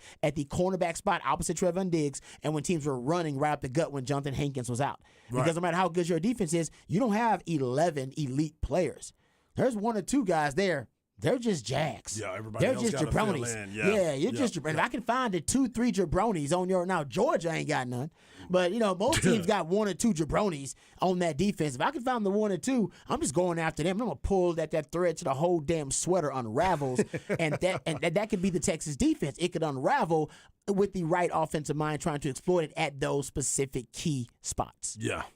So that's what I do. I like worry that about conversation, though. I like the fact of where you pointed out some of the possible problem areas that need to be addressed. That's good stuff right there. And offensively, I think you're right. I think it's about quarterback and Sark becoming a chess master. Yeah. Sark's got to win the chess match within the game. We know he's a great game planner. He's great at preparation, one of the best in the country, but that only lasts you a quarter, maybe a quarter and a half. And after that, you just got to play chess. Yeah. And you got to play chess against the opposing coach, and you got to find a way to win that. And that's where Sark struggles against coaches who win at least 60% of their games. He has a 40% win percentage. Yeah. So that's got to change. That's definitely got to change. Yeah, this season. Okay, a couple of pieces of audio here from the Bobby Bird interview with CDC. It's a little lengthy, but I think it's pretty good stuff. He was asking about, because Bobby asked about Sark's culture. And he went on about how Sark's culture not only at least has helped the Texas football team, but it's helped the Texas athletic program, bringing Sark in and Sark's mentality. Here is Bobby Burns' interview with CDC. It's interesting. I've known Steve for such a long time. And when we were talking about coaches and who we were going to hire, knowing what he did at Washington, everyone poo-poos that for a moment. They forget. They were like 2-25 when that guy took over. Go look it up. It's the craziest record. And to see the improvement he made, to get to 9 games, all of a sudden goes to USC, and you saw what happened, fell apart personally. And everyone points fingers. I said, we're not perfect. We're all children of God. And every single day we fight our own demons, each and every one of us. But we strive for perfection. And I'm a big fan of listening to Steve talk. And when we were talking about what University of Texas could be, and he playing at USC and seeing his affection for the program across the field, and goes, my God, knowing what it was, the moment's not too big. And we talk about culture and recruiting and how we're going about it. Everything, as he has said, is coming to fruition. We had to recruit the right people. Coming off COVID in the eyes of Texas, remember, we only had 54 guys on scholarship that year. We were playing tight ends at linebacker. We were playing wide receivers at safety. It was a hodgepodge. Yet we were teased enough to think, oh my God, we could win 10 games. And all of a sudden, we won 5 games. We won 8 last year. And I see the building blocks, but the culture in the building with Steve is incredible. And let me tell you what this is. Our first head coaches retreat when I do it. I do it every year. Eddie stood up, Eddie Reese. I call him Yoda. He stood up and looked at me and goes, CDC, I'm glad that you're here, but I want you to know what you're walking into. I said, yes, sir. Our heart in Coach Barnes is gone. Our soul in Mac Brown is no longer here, and our mind in Augie's not with us. All been told to leave the department. That's what you inherited. How do you put it back in the box? And that was my first introduction to our coaches at our retreat. this last retreat, Steve talks about us, a united Texas, a reckoning. And you can see his cultures not only permeates there, but you have Jared Elliott. You have all of our coaches are now all engaged in the reckoning of Texas. But it starts with our coaches. But imagine you being me coming from TCU, and Eddie Reese says that. He's won more national championships than just about anybody anywhere in any sport. But talked about what we were going through as a department and what they were feeling. And I said right there, okay, they left. I remember thinking to myself, okay, we really got to focus on our coaches. We got to focus on giving them all the tools necessary to be successful. And leaving that meeting, I gave every one of our coaches $10 million to go fix their facilities immediately across the board. Let's start infusing some trust in them. Let's start infusing some faith in them and put them back on the road that when we combine them, that they understand it's one united program. But all those coaches were either fired or retired. All three were let go. And they're our most successful coaches on the men's side. Right? And then DeLoss retired. And we just had this tumultuous time. So to see that coming and see where we're at, Steve plays a huge role in our culture with all of our coaches right now. It's awesome. There you go. I like that. He's big on Steve Sarkisian's culture, and I've said it before. Just taking the culture, that big step, man. Yeah, the culture is a good culture. It's a positive culture right now in the 40 acres. Guys want to be a part of the football team. They don't want to have to get into the transfer portal unless it's an absolute necessity. Mm-hmm. All right, they really want to be a tech. Malik Murphy is probably the best example. Who at the quarterback position definitely could have cashed in via NIL. Rolled out. Yes, and been able to, you earn his free market value, which he deserves, after showcasing in the spring game, and a lot of reports that he could have started at Power 5 schools, and yet he chose to stay at Texas, not only because the NIL opportunities are great, so shout out to the BMDs, big money boosters and donors, but also because I think he not only sees, the potential of this program right now, I think he just enjoys it. I think he likes it. Yeah. I think he actually is enjoying his time here at Texas. And he's a guy that was hurt, early on in his career for a lot of it. Trying to get healthy. But now, even with all the talk about Quinn Ewers starting and being a possible high draft pick, and then Arch Manning behind him, all the talk has been about those two guys. And yet he's like, no, I'm staying here in Texas. Yeah. I'm waiting for my opportunity. That you don't find that these days. And you probably think that your opportunity is coming sooner than you believe, too. For some other situations as well. So there had to be some convincing behind the scenes like that. So yeah, you always try to look at that and you try to keep the positive, because there were times last year that we keep talking about there. We're saying, oh, why didn't you not pull him in that situation? I know he's got to go through those growing pains, but why do we got to suffer? You know what I'm saying? Why we gotta suffer? I'm trying to get dubs, man, and you can teach them later. We can go back and have those conversations later, because everybody else, to what you were saying, if I'm performing at a very high level, I need you to perform at a very high level, because when we do it together, we are all rolling. Agreed. When we don't, then we got some problems. And listen, Sark is the head coach, he can make his own decisions, but there's no doubt he sacrificed a possible win last season for the psyche of Quinn Ewers. Mm-hmm. He sacrificed a possible dub, because there's a good chance in that Oklahoma State game you put Austin Card in there, and then maybe he can kind of calm the waters a little bit, and you can find a way to win that game or hold on to win. And nope, you wanted to stick with Quinn Ewers, and I think because he didn't want the fragile mindset of a young quarterback to be shattered. And I totally get that. He's like, well, I'm investing in this young quarterback. He's going to be great. We cannot afford for him now to lose confidence after having so much, inconsistency in his play, and then not playing because of injury, and then leaving high school early and all that kind of stuff. But all that's true. But the Kim Kardashian, Nicki Minaj, Serena Williams size, Cardi B size, Megan Thee Stallion size, but is if VY, all right, if Vincent Paul Young and Chris Sims and Major Applewhite, if those guys can be benched, come on now, then Quinn Ewers ain't above it neither. Thank you, sir. We got to get this dub, as Hard said. We about getting it. You need to show everybody, including the quarterback, there needs to be an example made that, listen, nobody's above getting the dub. We're about that. We're about them dubs. We're about getting the W. And if you are not contributing, all right, to helping us get the dub, then you're hurting us. Thank you. And then we need you to sit down and then collect your thoughts and have some mental reps until you can come on and help the cause instead of hurting the cause. I'm glad you said it, man. Everybody get 'Cause that's benched. where I'm Didn't being you tell at. me Dylan Campbell got benched? Yes. You know what I'm saying? You get Yes. benched, man. It's all right. You It's get benched. okay. It's okay. It doesn't define you No. as a player. It defines who you are as a character when you come back, when you come get back. your spot back. Yeah, matter of fact, if you let the benching define you, then you a screw up. That's Yeah, on you. that's on You you. got benched and stayed benched. Yeah, challenge But you- yourself. Yeah, you get benched and fighting your way back on the field. Yep. And we know you got a lot of testicular fortitude. And we're going to ride with you. Yeah, exactly. Yeah. So if he this year struggles like he did in the Oklahoma State game, and then Sark or Coach Steven decide to stick with him, just know, guys, Coach Steven is choosing the psyche of his young quarterback over wins for the program. Not no more. And you can't do that. We can't do that. That we cannot do. Not in Yep. Texas. We cannot. No, because there's no one man or player above the team in the program. No. we're about to get in the dubs. We So, all about dubs. yeah, this year that can't happen. Malik's gonna be there ready to go and just put him on in. Doesn't mean that he's gonna keep the spot, but Quinn, if he's out there throwing picks and being erratic, hey, let him think about it for a little while. There's some things we got to work on. Yeah, if he's costing us a win, Yep. we can't have that. Yeah. So I don't think that will be the case though.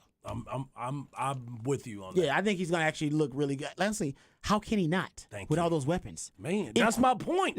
I'm like, if this don't work, something is gone drastically wrong. Just like you said last year when you said put some Bijan on it. If Bijan Robinson is not up for a bunch of awards at the end of the year, we failed him miserably.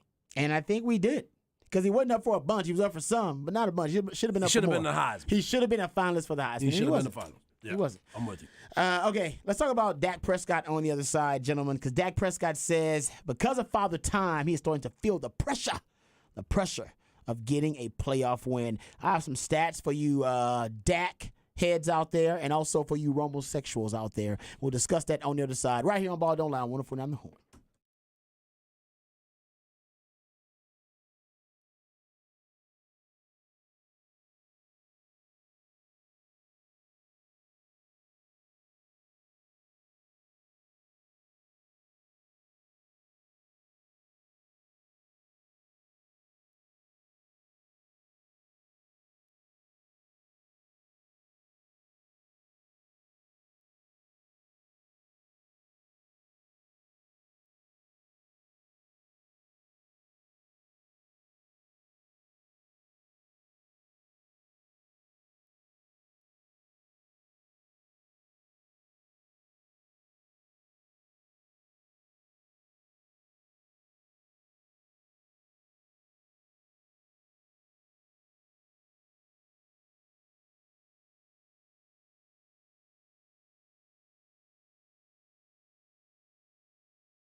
Welcome back to Ball Don't Lie right here on 104.9 The Horn. It is a Top of the Charts Tuesday. That's when Patrick the Idillionaire takes jams that reach the top of the Billboard charts on this day in history.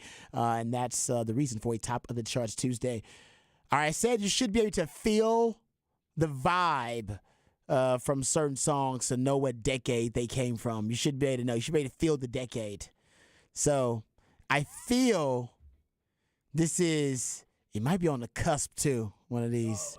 It's on that 99, you think it's 2000. On the cusp? I feel like it's 2000s, though. I think it's 2009, 2010. It's on the cusp, right? Yeah. It is not on the cusp. What is it? 2006. All right, so I feel 2000s, though. Yeah, I thought it might have been a cuspy, though. I thought it was closer to the 2008, 9, something like that. Okay. Yeah, I knew, but one of the things that I know was I still going to clubs when these songs came on. That's also part of the feel. That's what I'm saying, is you trying to make yourself feel younger. You're like, oh, this could have been like 3 weeks ago. Yeah. That is probably what's going on. Yeah, that's kind of how I can feel the vibe. So, yeah, I was still going to the club when this song came on. There you go. Okay. Let's get to Dak. Dak's still going to the club. I think Dak's still dating? Is he seriously dating anybody? He was, and I think him and his girl broke up. And okay. So now he's focused on the game, man. So independent Dak. Oh, man. Okay, not relationship Dak. No, he going to be he'll be out there. He'll be out there. We'll see if him being out there is good for the Dallas Cowboys. Yeah. Okay, so apparently Dak is feeling a little bit of pressure, like we all are, because Father Time is undefeated. Mm-hmm. And he says basically he's feeling a sense of urgency because now he's getting a little bit older. He said when someone asked him, hey, as you get older, are you feeling a sense of urgency? Because Dak is turning 30 years old at the end of the month, entering his 8th year in the pros. And by the way, he is basically, you go look at it, he has been with the Cowboys longer than any other quarterback has been with their NFL team. Yep. That's freaky and crazy in itself. Love it. To let that be the case, he said, quote, 1,000% he's feeling the pressure. He says, just understanding injuries and what I've been throughout my career and understanding that you don't have forever to play this game, I'm blessed for every moment that I get, just trying to take it with a sense of urgency.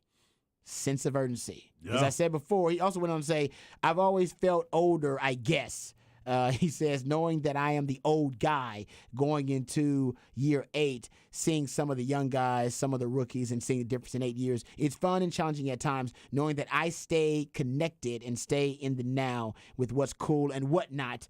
But this game is beautiful. It doesn't matter how old you are because you play this game like a kid. Yep. That's what Dak says. He's got to feel pressure now because everybody knows you got to get past the divisional round. At least he knows what the goal is. What the task at hand is. Get past the divisional round, and you know you will be facing Philadelphia, San Francisco. Give me another really good NFC team. You're going to be facing one of the best teams in the NFC to get past the divisional round. It's probably going to be San Fran or Philly or give me somebody else. Maybe Detroit makes that move this year, whoever it is. And that's the test for Dak. And how about this? I found this little nugget about Dak. And I'm a Romo-sexual, full disclosure. I love me some Tony Romo. And also I'm a big fan of Dak. So I like Dak. I'm looking for that big Dak energy this year. Hey, now. Hopefully we can get it. But how about this about Dak and Romo? A little stat about both of them. And I got this from NFL Research. It says here basically that the Cowboys are the only franchise with 2 quarterbacks to play in 3 or more divisional round games without winning one. See, why you got to go there, man? Yeah, that'd be Romo and Dak Prescott. They're the only franchise with 2 quarterbacks to play in 3 or more divisional round games and not win one. I was hoping you didn't see that. Isn't that crazy? Yeah. That's not good. Well, been two of the quarterbacks I really like. So it's just one of those things that just kind of drives you nuts. Yeah, you got to get. Listen, right now it's all about. You had Romo couldn't get past the divisional round. Now you got Dak can't get past the divisional round. It is clear what the headline is and what the Cowboys need to do. The task at hand is clear. The objective is clear. Win. Get past the divisional round. Yeah. You ain't got to win 12 games. 12 games in the regular season. Nobody cares. Nobody cares. You can win 10. As long as you get past the divisional round, that's what your fans care about these days. Yeah. It's all you're like Texas baseball fans now. They don't want to hear about the College World Series and the Super Regionals anymore. They don't. You can talk about it all you want. They're like, I don't care. I don't want to hear it. They don't want to hear it. You're like, Coach Pierce's done a good job in the 70s. He's been to 4 super regionals, and he said, I don't care. They don't care. You're like, shut up, I don't care. Agree. I just want to see him in a national championship finale of the College World Series. I got it. And Cowboys fans, they just want to see the Cowboys get past the division round. Get to the NFC title game. Just get there. Just get there. I know. That's all you got to do. That's the whole thing. Here's the good news, though. I got another good stat for you, though. I look at It's what gonna you're help you. saying. Just really, I've been looking at this, and just like I'm all in on the Texas Longhorns, I'm all in on the Cowboys. Oh, you drinking the Kool-Aid of both? I'm drinking. That is dangerous. I know. You could end up with poisoning. I could be shaking a lot. Yeah, I you could could be end up with withdrawals for this. That is bad. diabetic on the sugar I got. I'm diabetic. You drinking that much Kool-Aid? I'm worried about it. I'm worried about you ODing, man. Wait. I'm worried about Are it. you drinking that Wembanyama Kool-Aid? I'm not that Okay. close. Okay. Good. I'm close. I don't want you. fighting I don't. for 'em. So you had 3 Kool-Aids. Yeah. That's a lot. I can but offset it. But guys, the Cowboys and Longhorn Kool-Aid are some of the strongest true. brands of Kool-Aid in all of sports. And how many times have I drank it? A lot. When you decide to drink that Cowboys Kool-Aid, Yeah. do you realize how deliriously inebriated you're going to be on the Cowboys star and brand and the do. burnt orange Kool-Aid? You're going to do them both in the same football season. Yeah, no, man. That's why some of y'all can't even, at the end of the season, y'all basically I've y'all had can't some even bad handle it. weekends, bro. Y'all going I've through had some bad withdrawals. Y'all weekends. shaking like Pookie from New Jack City by the end of the whole damn season. You can't handle it. Yeah. It's too much, man. It does overwhelm you. Wow. I've been there. See, you should be like me. I need that deep ball, baby. As a Texans fan, I never have to drink the Texans Kool-Aid. No. Because they don't have Kool-Aid. Nobody They got the flavor They aid. got that flavor aid. You never want to Hey drink man, that. they even have Flavor Aid recently. It's Tang. They got with that Tang. Oh, I don't even know. I think they just got dirt water. That dirt water. Water right at the water hose. Yes. Remember that water? That was good water. Yeah, so that's, I get you on that one. But how about this little stat? This is good for you Cowboys fans. There's a good chance that Philadelphia Eagles will not make it back to the Super Bowl. This stat is mind-blowing. Can't believe it. So how about this? The Eagles, this is the reason they probably won't make it back. They are, right now, one of the teams that fits this criteria for this stat.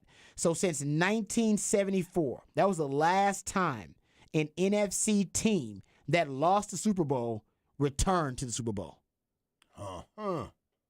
The last time an NFC team lost the Super Bowl and then returned the next year, Minnesota Vikings, 1974, Purple People Eaters. Bucky's team. Yes. That was Yeah. Bucky's team. Yeah, exactly. Yeah. That's when Bucky, that's probably when Bucky became a Minnesota Vikings fan Yes. back then. So that's a really, and how about this? Also, another great stat as to why the Eagles will not make it back to the Super Bowl.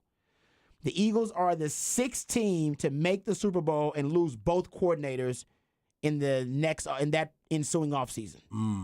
None of the other teams, none of the other 5 teams made it back to the Super Bowl after losing both of their coordinators. They got 2 historical trends working against them. So there you go. Jeez. So you ain't got to worry about the Eagles. Well, yeah, you do. I'm joking. You Yeah, got to I worry was about going to them. say, we But definitely got to worry about the history's Eagles. working against them. Cowboys, I think history's on your side, actually. At one point, you gotta break through. You gotta break this curse at one point to get past the divisional round. And this Cowboys squad, I love the offseason they had. Usually, I am not, infatuated. I'm not happy about the Cowboys offseason. I was titillated by this Cowboys offseason. It was really good. That's what I'm saying. It was really good. They did things the right way, which was very rare for us to even say that. Because normally I'm over here having a panic attack because of some of the moves that they don't make, as opposed to the moves that they make. So I'm in on what the thoughts are with the Cowboys right now. How much you putting into Tony Pollard? Ooh, whoa, that's a good point. Because Tony Pollard, Can't put that much into him. Right now, Tony Pollard needs to be a Pro Bowl back for y'all to have a shot. I just need him to be healthy. I know, I get that, but he needs to be more than healthy. He does. Because he needs to carry the ball 30 times a game. Yeah, you don't have a bell cow running back right now. Yeah. So as of right now, he needs to be a Pro Bowl running back for y'all to be doing what you're supposed to be doing. Yeah. So that's for me. If you're drinking the Kool-Aid, I'm sipping. that's I'm sipping. I be sipping, looking at that running back room. Yeah, I'm like, are we gonna get Dalvin Cook? I need them fast runners, baby. Dalvin Cook apparently is playing hardball because reportedly the Miami Dolphins have made him multiple offers, and he has not responded to those multiple offers. So a lot of people think he's playing hardball now. And, they believe he's going to end up in the AFC East, essentially, with the Dolphins, the Jets, or everybody trying to get to Miami. Look at Cook. Look at Damian Lillard. Oh, you're right. Everybody trying to get to Miami. That's a great. Oh, yeah. Lionel Messi. I didn't leave on TV. Yeah, and Messi. Just saw Messi on TV. He's going to Miami. There you go. Miami's a nice spot, though. How many y'all been to Miami? Oh, yeah. I've been like twice. It's amazing. I'm not going to lie. If I could, one of the places I could retire if I had the money would be Miami. I don't know. I'm too fat for Miami. No. I don't need to be. I don't need it. Yeah. Rick Ross got money. That's very true with the money. Fat and broke in Miami. Yeah. Hanging out with the beautiful people. That's true. I feel that's a lot of pretty people in Miami. There's a lot of I've pretty seen people good-looking homeless people in Miami, and I was like, oh, she's homeless? Damn. I'm like, how'd that happen? Exactly. How'd that work? Exactly. So, it's different lifestyle. I see Damian Lillard wants to live the lifestyle along with a lot of other people, man. I feel that. All right, we come back. We'll wrap it up. We'll put it in the oven, let you know what's on tap for the rest of the night right here on Ball Don't Lie. 104.9 The Horn.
All right, welcome back to Ball Don't Lie right here on 104.9 The Horn.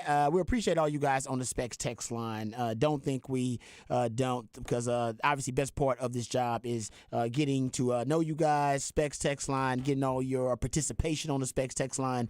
So we really appreciate you guys, man, all the time. Let's get to what's on tap. Before we do that, if you missed any part of any of the shows, please go to hornfm.com. You can catch up with all the shows there at hornfm.com if you may have missed anything. All right, gentlemen, you got the All-Star game tonight. That's right. You're going to pick it? Who you got? I'm taking the American League, and I'm taking the over. Taking the American League. You got the over, too. What's the over? 7. Oh, yeah, hell yeah. Yeah. For the All-Star game? It's Major League Baseball. They swinging hard. I know. Come on. They just did home run derby last night. Mookie Betts might hit a home run because he didn't try to hit too many the other night. That's an easy bet to me. Yeah. 7? I'm taking it. I'm taking the American League, too. Patrick, you got the home run derby correct when you predicted Vlad Jr. would win it yesterday. Who you got winning the All-Star game? I got American League as well. All right. They got Shohei. They do have a show. All right, I'll just take the National League just for the hell of it. Let's do that. Y'all taking, but I think the American League's going to win too. Also, shout out to my man Chan who says thanks for making me laugh. Hey, you're welcome, bro. That's what we do. We appreciate that we could entertain you guys. That is the job, and it's the best part of this job too. All right, so shout out to Gene Watson too. Gino, a good friend of ours. His wife has been battling cancer for a very long time. He posted that she was going to be having another surgery. So I wanted to give him a shout out and make sure that we wish them well. Yeah, I did not know that. Yeah. So thoughts and prayers with him and his family, man, as they go through that. And let's get to, so obviously we'll talk about the All-Star game tomorrow. Get into that. Anything else on tap for you tonight, Harge? Are you just watching baseball? I'm watching baseball. I'm preparing for Big 12 Media Days tomorrow. It's going to be a lot to talk about. I'm hoping to hear a lot of information from some of the new teams. That's the part that's really intriguing to me. Obviously, Texas. Oklahoma's on the next day, but Texas being able to go on the first day, Oklahoma going on the second day. I think that's pretty cool. And I do want to see how Spike Dykes, Sonny Dykes, who's the cover of Dave Campbell's Texas Football, and he's going to be rebounding without Gary Patterson's players. Let's see how that goes as well. Yeah, and he's are they bringing the quarterback? They didn't. He wasn't on the list. He wasn't on the list. Yeah. Chandler Morris, yeah. Your guy? Well, he won the starting job. I predicted he would, and I was right about that. He just didn't keep the starting job because once he gave it up, Max Duggan, he was not giving that thing up. You're not getting that back. Patrick, what's on tap for you tonight, brother? We got All-Star game. Also, Spurs-Wizards Summer League at 9:30 on NBA TV. Who's playing for him? Is Serge Jabari going to play? I don't know. Every report has been that he has been dealing with a medical issue. I know, and they won't say what it is. From kind of what you've gotten out of reports is that he was sick, and then I guess maybe his cardio is not up to date with being sick, and so they didn't want to put him in there and do anything like that. I don't know. We haven't heard anything specific, but I'm hoping he'll get some action during this summer league. Yeah, because this is important to him. Like this, important for him, important to him, but also important for him. But his career. With that game will be tonight on NBA TV. It's funny how they're on NBA TV now. Imagine I wonder why they're on NBA TV. Yeah, Wemby's debut was the second highest rated summer league game ever, and I assume Zion. Assume it's Zion. Had to be the. That was the other sellout, I believe. Yeah, had to be. Okay. All right. Tonight, I'll be watching some All-Star game. We'll talk about that tomorrow as well. Remember, the Revolution will not be televised. We'll talk about it right here on Ball Don't Lie. We love you guys. We mean that. Take care of yourselves, but more importantly, take care of each other. Peace.